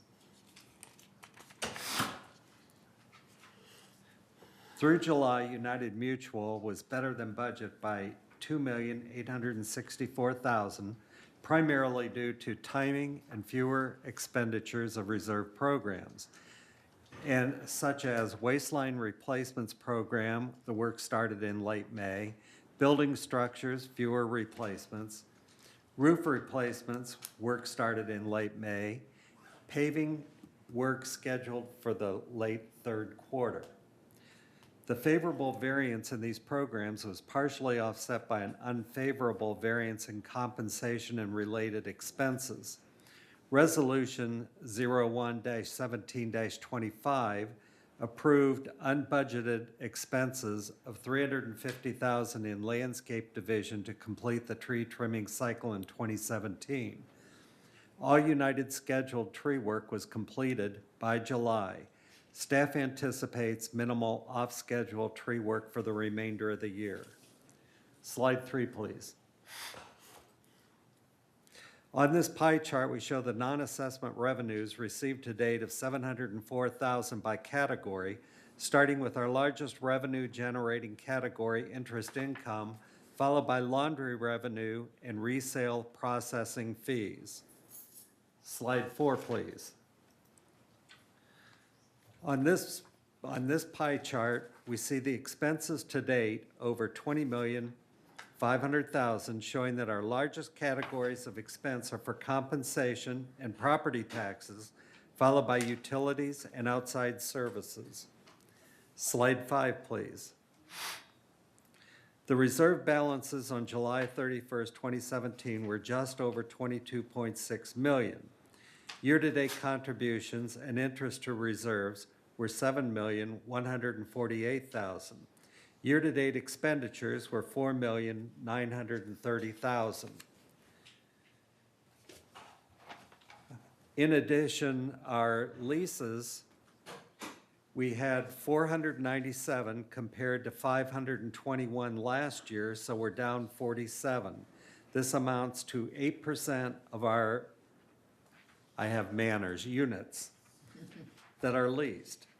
The delinquencies are $82,470 compared to the prior month of $71,569, so they're up approximately $10,000. The resales in August were $11,310,367, of which 43 units were sold. Our next budget meeting is scheduled for September the 26th at 2 p.m. Thank you, Gary. All right, 14B, report from the Architectural Control and Standards Committee. Janie? Do you have any discussion on this? Oh, I'm sorry, usually on a report we don't, but if you have a question. Yeah, because these numbers, some of these numbers don't jive.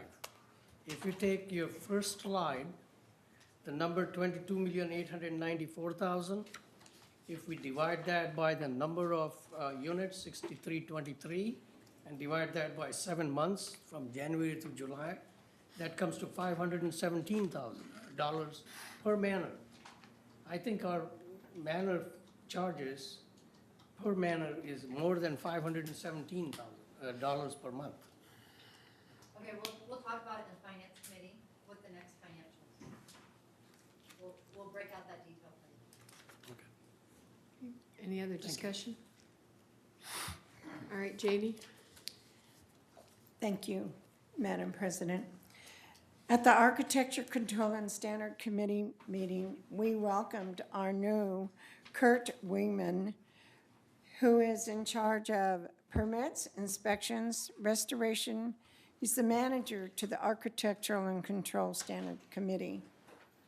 Our committee will be discussing various conformance deposits and variance fees.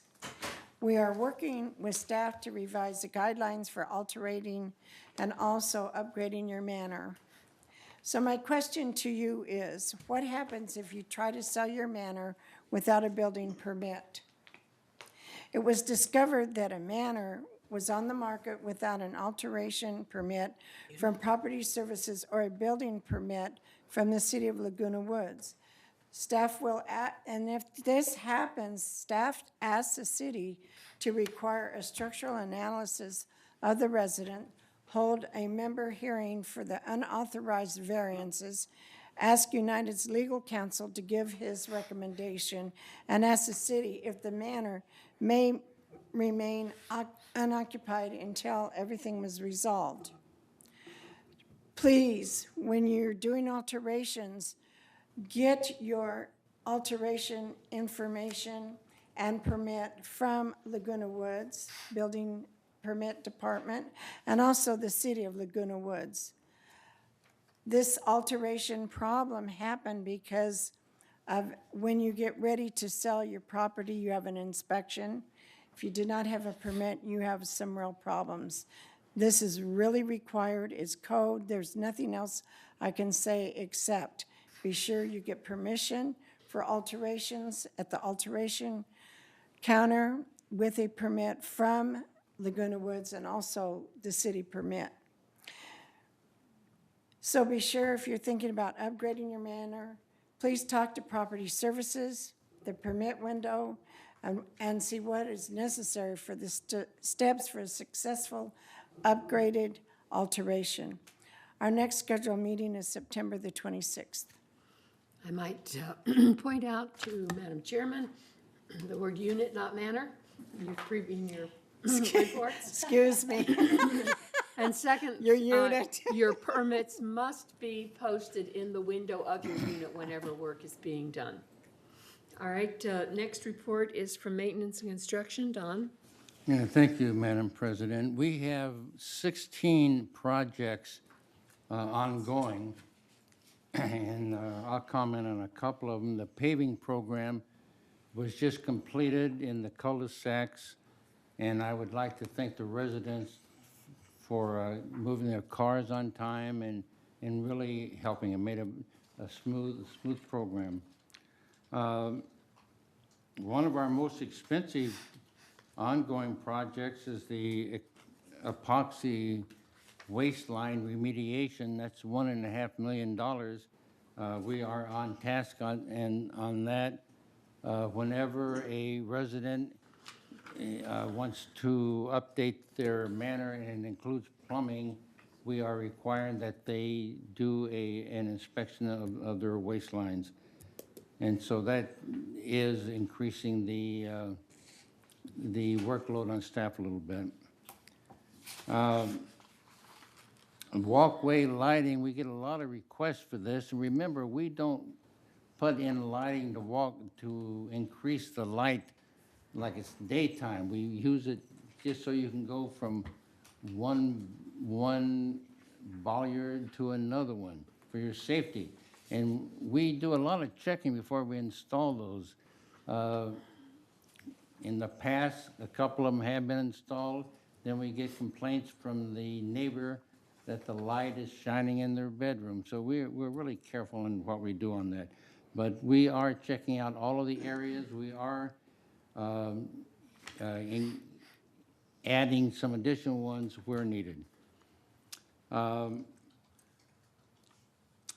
next meeting is October 29th, and I was going to ask Steve to comment on his one-man committee, but he isn't here right now. So that's in the report. Thank you. All right. You said 27 or 29?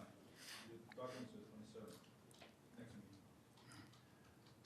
meeting. I have the 29th. Is that wrong? We'll check it with the calendar. All right, next 14D, report I of the see. Landscape Committee. Okay, I gave my initial report, or at least most of it, already at member comments, like I said. So I will continue on. First, I have a comment. All that I have mentioned and all that Kurt mentions explains many, many difficulties. Those difficulties have nothing to do with poor management or bad planning. They have to do with outside conditions. If we cannot get the labor, we cannot get the labor. That's right. If the rains fall and wash the salt out, we cannot help that. These things, if the county makes a regulation that we have to have slope training for everyone, then we have to have slope training for everyone. These come from the outside. The landscape department is not making errors right and left, which cause these things to happen. These are just events which happen, and we function within those events doing the best we can. When we get more labor and so on, things will look up. Unless we get wonderful rain again this year like last, we probably shouldn't have so much weed problem. If we get a new mulcher or replace this one, $200,000, then we will begin to resume our mulch problem, which will cut the weeds down. All of these things affect us, so we are working on it. We will do the best we can, given whatever hand we are dealt. The cul-de-sac 1 seating area and path are complete, and the area is very pleasant. The cul-de-sac 205 planting has been put on hold until residents reach agreement on what they want. Staff has begun water-saving shrub bed work in cul-de-sacs 14 and 15, and the tour reviewed the areas under consideration. Great care will be taken to preserve the feeling of spaciousness and serenity in those areas. Cul-de-sacs 8 and 40 have been completed with new watering systems, and drought-resistant low-maintenance plantings have been established in many difficult-to-mow areas. Other small turf areas near Clubhouse 3 have been replanted as shrub areas with drip irrigation. I think that's all for my landscape report. Thank you. Next meeting. Oh, our next meeting is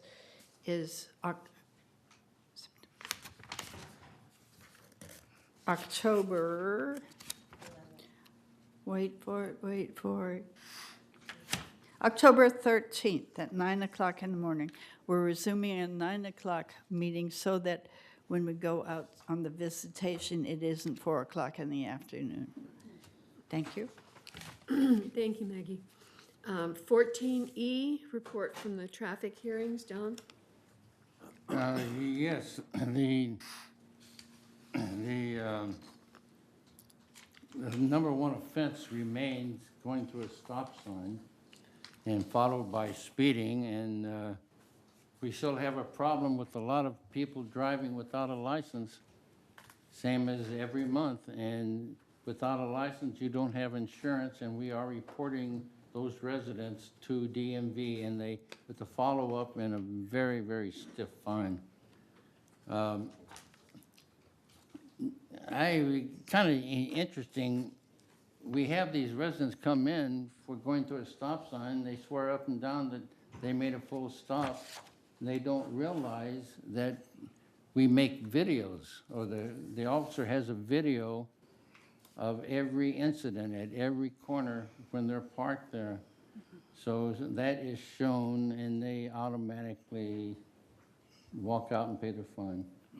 The number of residents coming in it was lower than the month before, so maybe it's getting better.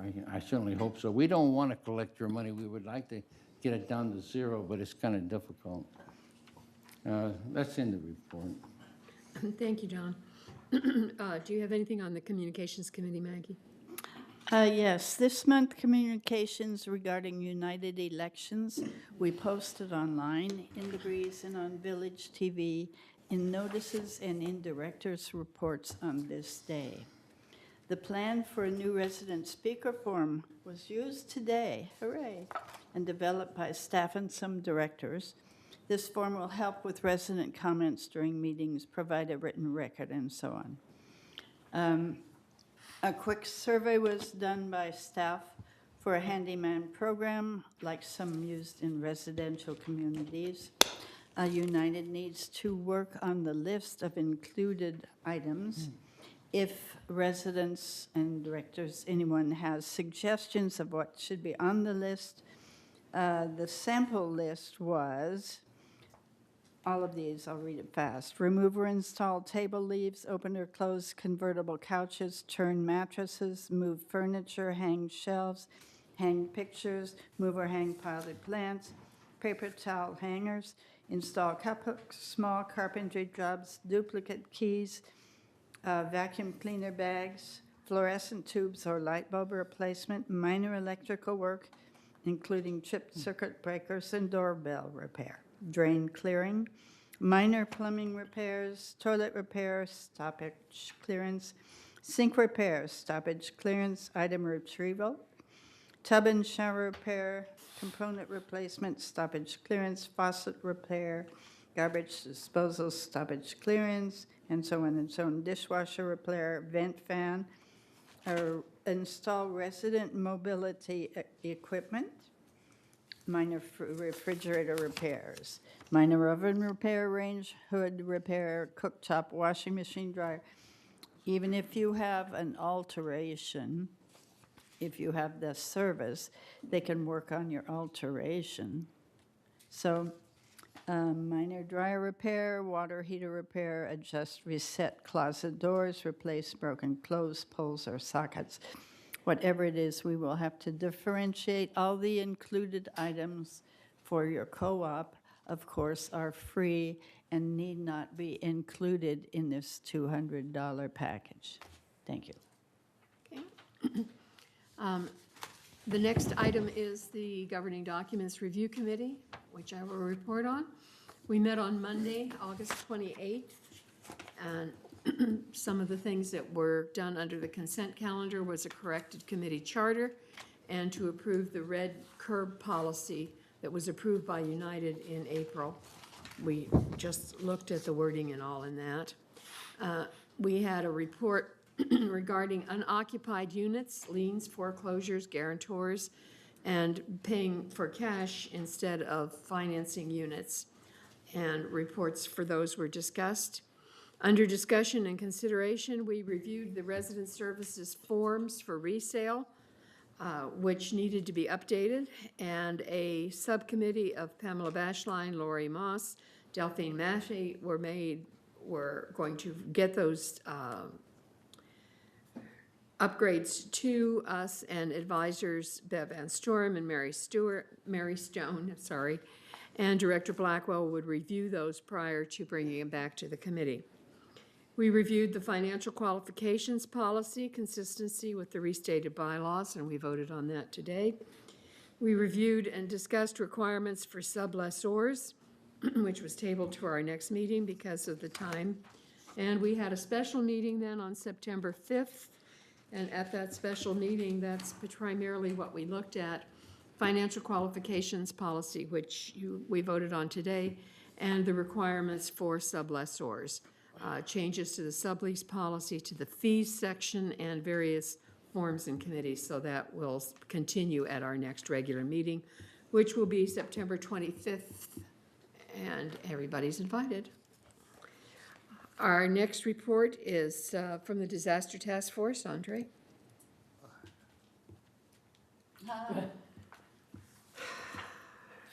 Okay, I guess you know what time it is. It's the recruiting time again. Good Neighbor Captains. We had a great barbecue. All the Good Neighbor Captains already received training and the sign-ups.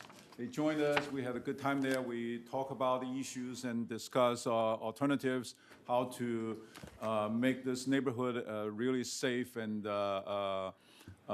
easy place to live.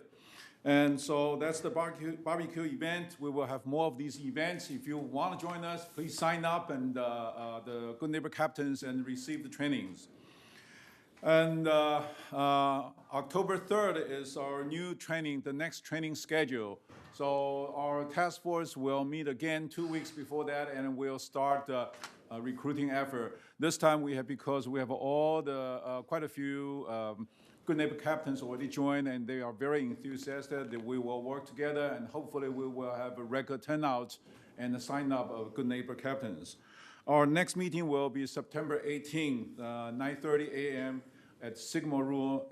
Just remind you, this is a United task force. So anybody who's on the United Good Neighbor Captain list are welcome to join us, and we'll talk about the issues, how to make this Good Neighbor Captain program a stronger and a better program. Thank you very much. Did you say September 18th? Because your report said September 21st, or August 21st. It's supposed to be into September. Okay, sorry, different. Also, Andre, would you mention the Great Shakeout? The Great Shakeout will be in October 19th, and that will be a secret time at 10:19 in the morning that we will have a Great Shakeout and try it out. And many, currently the Disaster Preparedness Task Force is planning for that, and we will have more news for everybody to follow. This is a statewide event, and basically Yes. it simulates that we have a major disaster like an earthquake, and we try out all of our different disaster preparedness policies and teams, et cetera. So Yeah, we hope we have more Good Neighbor Captains to join us, and we will have a much more realistic shakeout and help everybody prepare for the disaster. Thank you. all right, the report from the disciplinary, it was up this month. We had 446 total cases. That's cumulative for this year. And abandoned vehicles, animal nuisance, carport clutter, common area clutter, illegal occupancy, landscape, smoking policy, and unauthorized alteration violations were the ones that increased. And the increase is primarily due to reports that are received from compliance. People are starting to say something when they see something.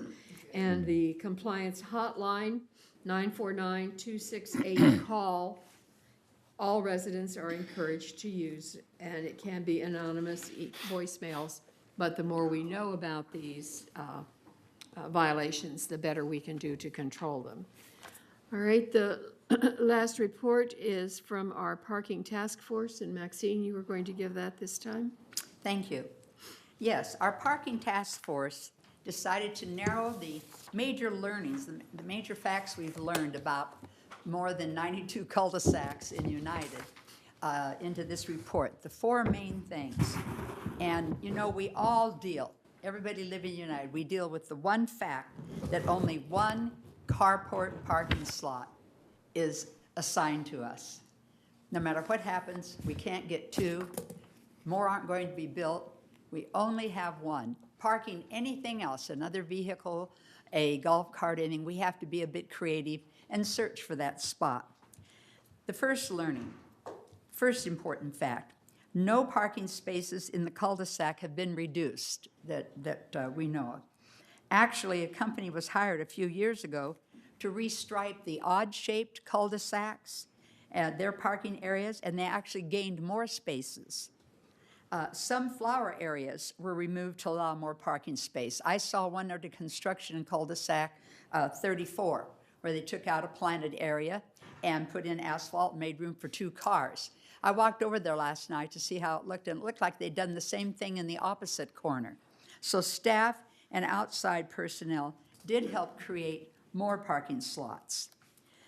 So basically, no parking spaces have been taken away from the cul-de-sacs. Number 2, there appears to be ample parking. Guess where? Everywhere in the streets. If more parking is needed, there's room in the streets. Ample parking in the streets.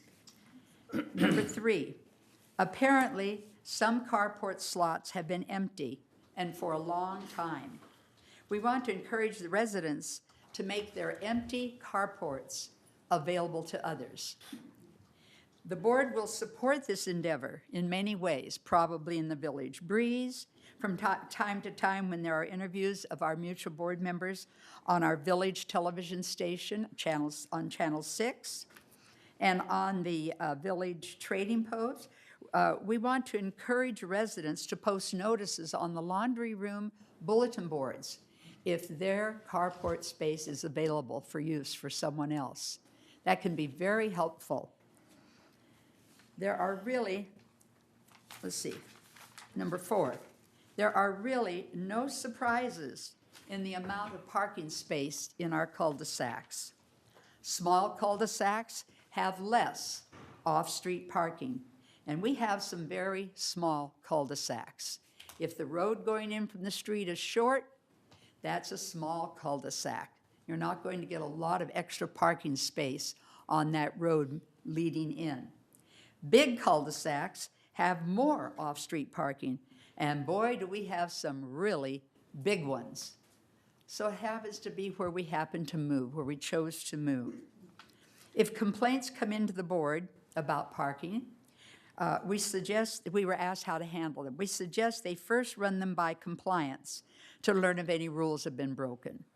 One complaint came in about too many cars by one owner. He had, I think, like 5 cars that he was parking, and Andre took it to compliance, and sure enough, it was against our rules, and that person was selling and buying cars, running a business in the cul-de-sac, crowding other cars out of good space.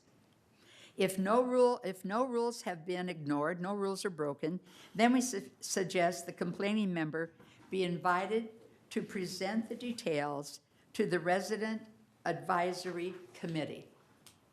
Thank you. Thank you, Maxine.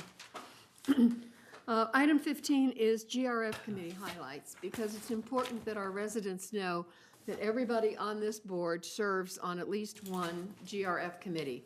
GRF committees are made up of 3 GRF members and 2 members from United, 2 members from Third, and 1 from Mutual 50.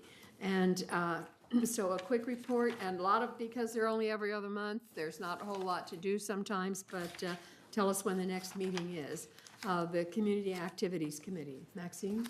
Yes, and this committee will meet again on November 9th at 2 p.m. in the boardroom.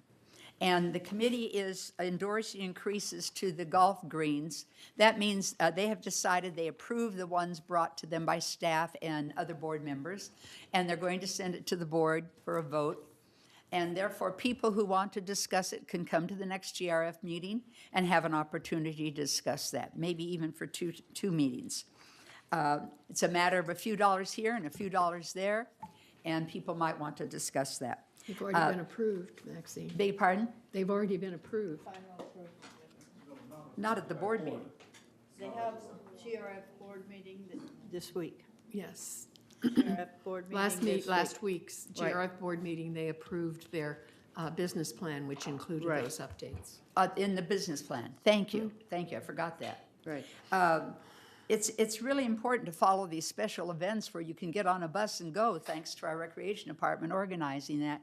And one of the events is the Nixon Library on November 13th. And that brings you so close to feeling like you're in the White House at that library. It's over in Yorba Linda. A really enjoyable way to spend the day. I hope a lot of you sign up to go on that. Clubhouse 4 is hosting their Arts and Crafts Bonanza in November. Clubhouse 5 showcases the Village Bazaar on October 7th, etc. Okay, what we need to watch for are things available for you to pick up, for everybody to pick up at the clubhouses and here at the community center, like this recreation dashboard, which gives you information about upcoming fitness, et cetera, events, recreation events for the month. And now we also have it in a much larger brochure form. And you open this up and you find out about all the physical events, all the dance clubs. You can take belly, what do you call it? Dancing. Belly dance lessons. All this, things to sign up for on both sides. Just pick it up in your recreation department or in the clubhouses and the community center. Thank you. You forgot one very important thing, Maxine. Which one? On October 7th, the library will be having their annual book sale. Oh, I'm sorry. We have over Boy. 1,200 DVDs that are on sale, plus many, many, many, many books. When we get duplicate, triplicates, and we don't need them, we save them and we put them out annually on our book sale. Very important, because that's where we get I a lot of forgot our the funding. October 7th library event, and now my pay will be docked. I That's know. right. All right, Gary, you have the report of the Finance Committee? Yes, yes, sir.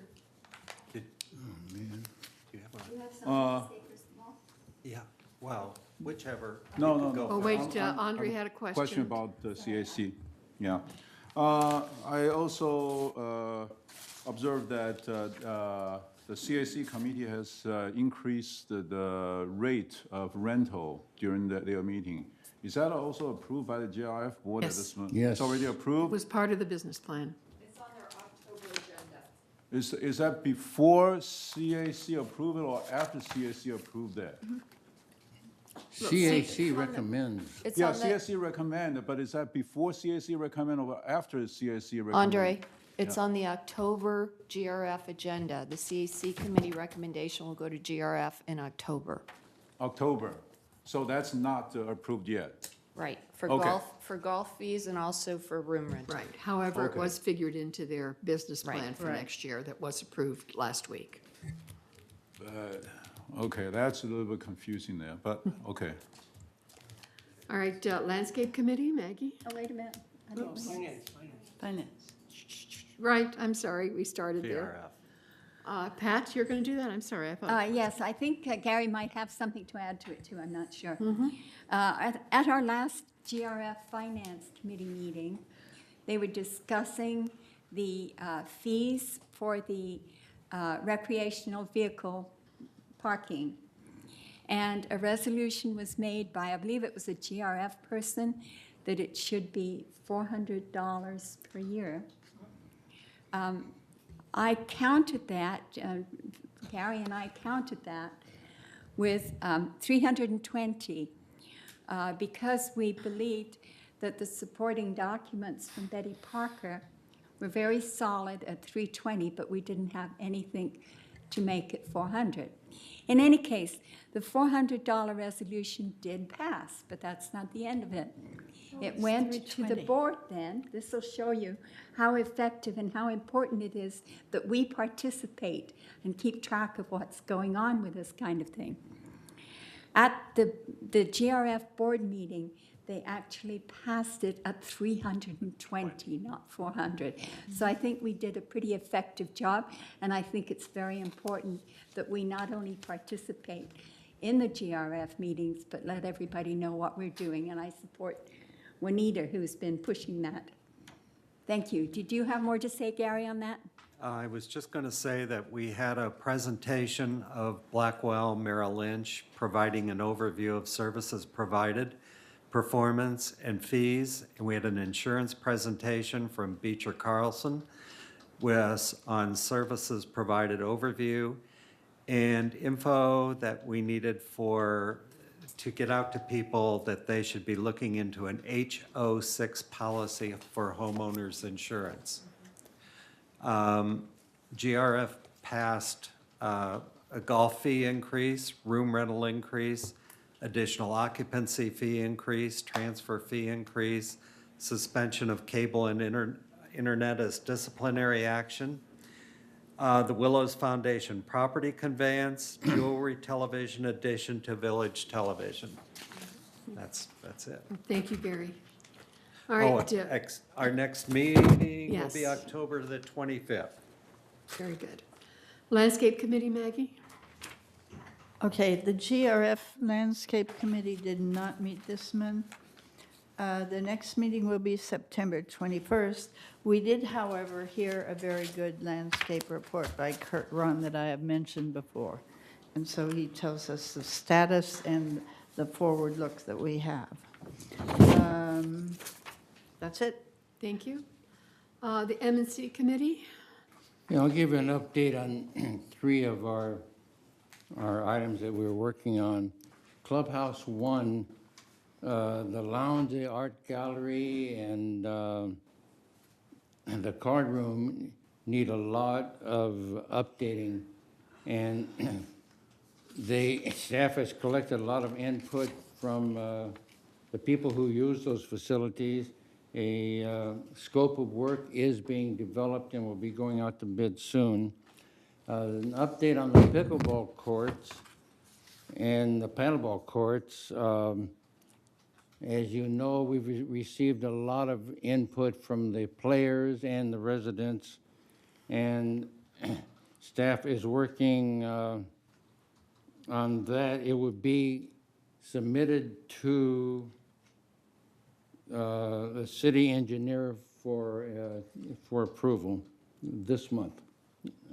This month or early next month. And the last item I'd like to talk about a little bit is the Performing Arts Center.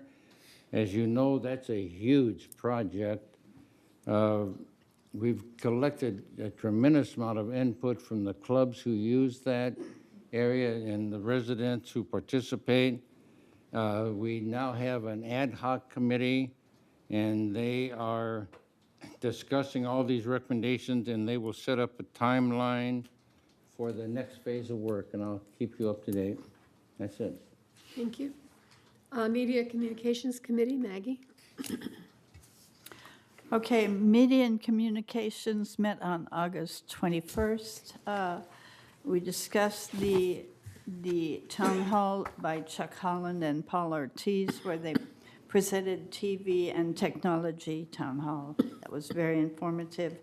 There was a discussion about broadband services update. They gave an overview of village television policies and procedures. They will allow clubs to air things, but we will not be producing things for the clubs. So if a club wants to be on the air, they have TV time available for them, but we will not produce the show for them. There's a new resident orientation video being made, and that'll be finalized sometime soon. There is a discussion over the village television logo. There was a huge, long discussion, very active, about the village channel lineup, programming agreements, new products and services, and managing cable equipment. It's phenomenal. There's a lot of discussion. People, of course, always want all different channels, so that's all on the table, being mixed and arranged so far. Analog conversion must be done, and it's going to be done gradually with a lot of communication to residents, because some still have exclusively analog TV, and that uses up a lot of our space, which we could put a whole bunch of other programs and different kinds of things once we get everybody out of analog, but it has to be done a little bit at a time. There was a question about using extra commercial time available by clubs. But the question is, how will they do that? So that's under the works. So like if a club or an event has something big coming up, their annual Cat Club luncheon or something like that, if they wanted to make an advertisement, which would be free to them because we have extra advertising time. Public service kind of things, and they could use that. But that's on the table for discussion also. So our next meeting is October 23rd. And that's it. Thank you. I'd like to add just to that, we get a lot of requests, and if you are interested, come to the Media Communications Committee, because people don't seem to understand that we can't just add one channel because somebody wants it. For the most part, when we add a channel, it has to be for everybody, and it's very expensive. And this is particularly true of the sports channels. Why can't we have the NEC? Why can't we have this or the other? They don't let you do it just singly. It's not like Showtime or HBO where people can sign up specifically for that. So come to the meeting and let your requests be known, but you need to know what all the ins and outs are of how we get our programming. All right, Mobility and Vehicles Committee, Andre? Yes, our next meeting will be, coming meeting will be on October 2nd. The biggest change at this point is demand service, and I want to emphasize on that. I think that's the direction we're heading to, if I'm correct. But we're going to do a lot of marketing effort. We all understand this is a major change to the residents, especially the users of bus services. What we're trying to do is provide information that you can call 24 hours ahead, and demand service will provide a smaller vehicle for you that's probably more efficient at this point. And to start with, we're going to do that only during the weekends, Saturday and Sunday, and also all the holidays. So get people to get comfortable using it. At this point, the ridership during those days are less, so hopefully we'll get people feeling more comfortable with it, and then establish the comfortability zone that people are using that. So I'm pretty sure that we will have a lot of marketing effort to help residents understand that. So that's my report at this point. Thank you. The Security and Community Access Committee, Cash? Thank you, Madam President. Committee met on August 24th, chaired by Tom Circle. Is he signing? And a couple of things that worth mentioning from them is, couple of things mentioning is the security chief Moy has cleaned up a lot of the RV area so that the list waiting list has reduced. And says their security is responsible for RV lot monitoring on an ongoing basis. And his goal is to make that waiting list disappear when he didn't mention, but it's coming. Chief Moy also informed the committee that the Lot B will be repaved September 18th through 22nd. Also, he mentioned August 21st, there was a workplace violence training for the staff by the Orange County Sheriff people, and that went well. And they came up with the videos. They had some videos on run, hide, and fight for workplace violence.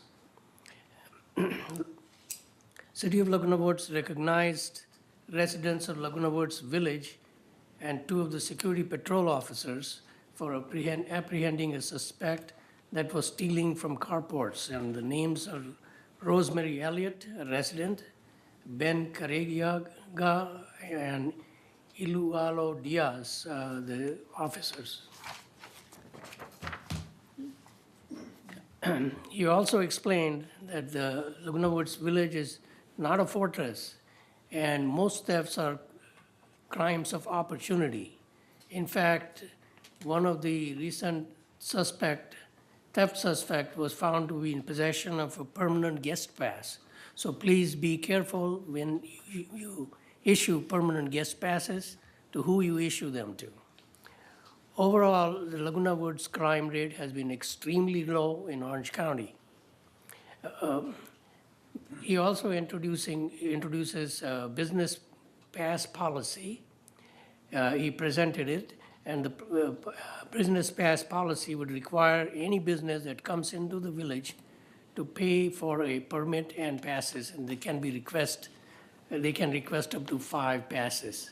The next meeting of the committee is on October 26th at 1:30 p.m. Thank you, Madam. Thank you. For our residents, I'd like to just make a little, not a clarification, but an addition to that. We hear all the time, and we see in the paper, that Laguna Woods is one of the safest communities in the state, even in the country, and that's true. But when they measure those, what they're measuring is violent crimes. Murders, rapes, those kinds of things. They do not account for petty crime. And that's mostly what we have in the village, and we do have it. We are a safe community, but we are not a community without particularly petty crimes.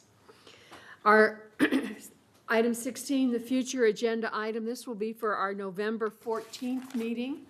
And we will develop a master plan for sewer and water infrastructure upgrades. So if you're interested in that subject, you may want to come to our meeting on November 14th. I just want to add to that Brad Hudson is getting an engineering firm together to give us an estimate of what the repairs will cost per unit. And then we can proceed and figure out a plan of how much money we have to have, where we're going to get it, and how to apply it. Absolutely, thank you. Yeah, staff's doing a great job of providing all the different materials and background research that we need. Yes, Andre? Are we developing, is the board develop a master plan, or the board is reviewing a master plan? We'll basically review it. Okay. It's time for director comments. Looking at the clock, I hope you can make these short. We'll start over here with Gary. I'm happy. Great. Maxine? Director's comments, yes, okay. I want to alert the board that I went to the ad hoc committee meeting, I believe it's called ad hoc, for renovating Clubhouse 3 and making a beautiful performing arts center. I didn't know until I got to that meeting that they were planning to eliminate every other activity in the building, make the whole building a performing arts center. And I'm very concerned about that, because if you look at the page, the calendar in the Globe each week, you see how many different organizations and clubs are using those 2 dining rooms. And I counted them. I just tried to count again because I left my other paper at home. I believe it was 10 or 11 meetings just this past week in the dining room 1 or dining room 2, by the ukulele club, by the photography class, by a church, and so forth. Non-performing groups. I don't know why we can't still have a clubhouse atmosphere for some of these, and the Performing Arts Center together. I don't know why the Performing Arts Center needs to be given the entire building. I am concerned. Thank you. Cash? I will be brief, Madam Chairman, President, but I want to make 2 stories so that our people in the community, this is our community, we have to keep it clean and nice for everybody. One story I have is people don't put materials, recyclable materials, in the recycle bin. And we have a couple of good Samaritans who go through, pick up these bottles and other paperwork, and then collect that amount and make it a donation. They don't want to be recognized, but they do this service, which is very, very nice. Everybody should be equally concerned about our own community. Another one I have is another gentleman, 84 years old, in Clubhouse One was looking up ads at the Clubhouse One, the brochures. Somebody spilled coffee there right next to him. He went to the bathroom, got the tissues, toilet paper, and cleaned up the area. Well, the other gentleman had nothing to even mention, thank you. So people like that, concerned people, we need. And this is our community. Everyone should look into it ourselves to keep it nice and clean for us and for the next generations. Thank you. Maggie? This is a year of transition. We are not finished with the transition. We've tried many new things. We have been working, modifying old things or scrapping old things, but things must be done gradually. We don't get to just do what a magician does, which is snap his fingers and bingo, we're in 2020 and everything is perfect. So I commend all the staff. I commend everyone that I see that is working very hard. And yes, we have to take sometimes one step forward and 2 steps sideways before we can do another step forward. So let us continue on with our pattern and with our intent to improve this village and make it a wonderful place to live. People are more positive now than I've ever seen them. They're very happy here, and they're very active. And with our improved communication, we should have a lot more active members. Thank you. Thank you, Maggie. Jamie? Okay, Don? Yeah, we had a lot of complaints or concerns this morning about the landscape department. And I don't think it's really justified. As was mentioned, as Brad said, we're short 10 people. And the reason for that, we're not the only HMO or in Orange County that is short landscape people and general laborers. They're on the lower end of the payroll schedule, as Maxine mentioned earlier, and they can't afford to live in Orange County. And so they're moving out. So if you have the magic answer how to hire these people, let us know. Pat? Just kudos for Chuck for all the great work he's doing for us. I would like to try and figure out some way of getting these meetings a little shorter. I mean, can you imagine directors who want to come on the board and they see how long we take for stuff? And we haven't even got to the closed session this afternoon, which is going to take another 4 or 5 hours. So anyway, but good job otherwise. We've just got to figure out how to cut it down a bit. Thank you. Jack? I have nothing. Okay. Steve? Happy National Chocolate Milkshake Day. He always knows what day it is. Andre? So the next 2 weeks will be the community-wide Good Neighbor Captain recruiting period. So we're hoping more and more people sign up. As far as the landscape complaint is a reference to, I believe the residents are not complaining work not done. I think the complaint was they are not informed. So how do we keep them informed? That's one thing we need to look at. Not the work not done, but not informed. There's a difference there. Thank you. Right. And I'd like to thank our attorney, Jeff Beaumont, for being with us this morning. Glad we did not have to use him. This meeting is recessed to our closed session. And I apologize for the amount of time, but we covered a lot of stuff. Oh, we did.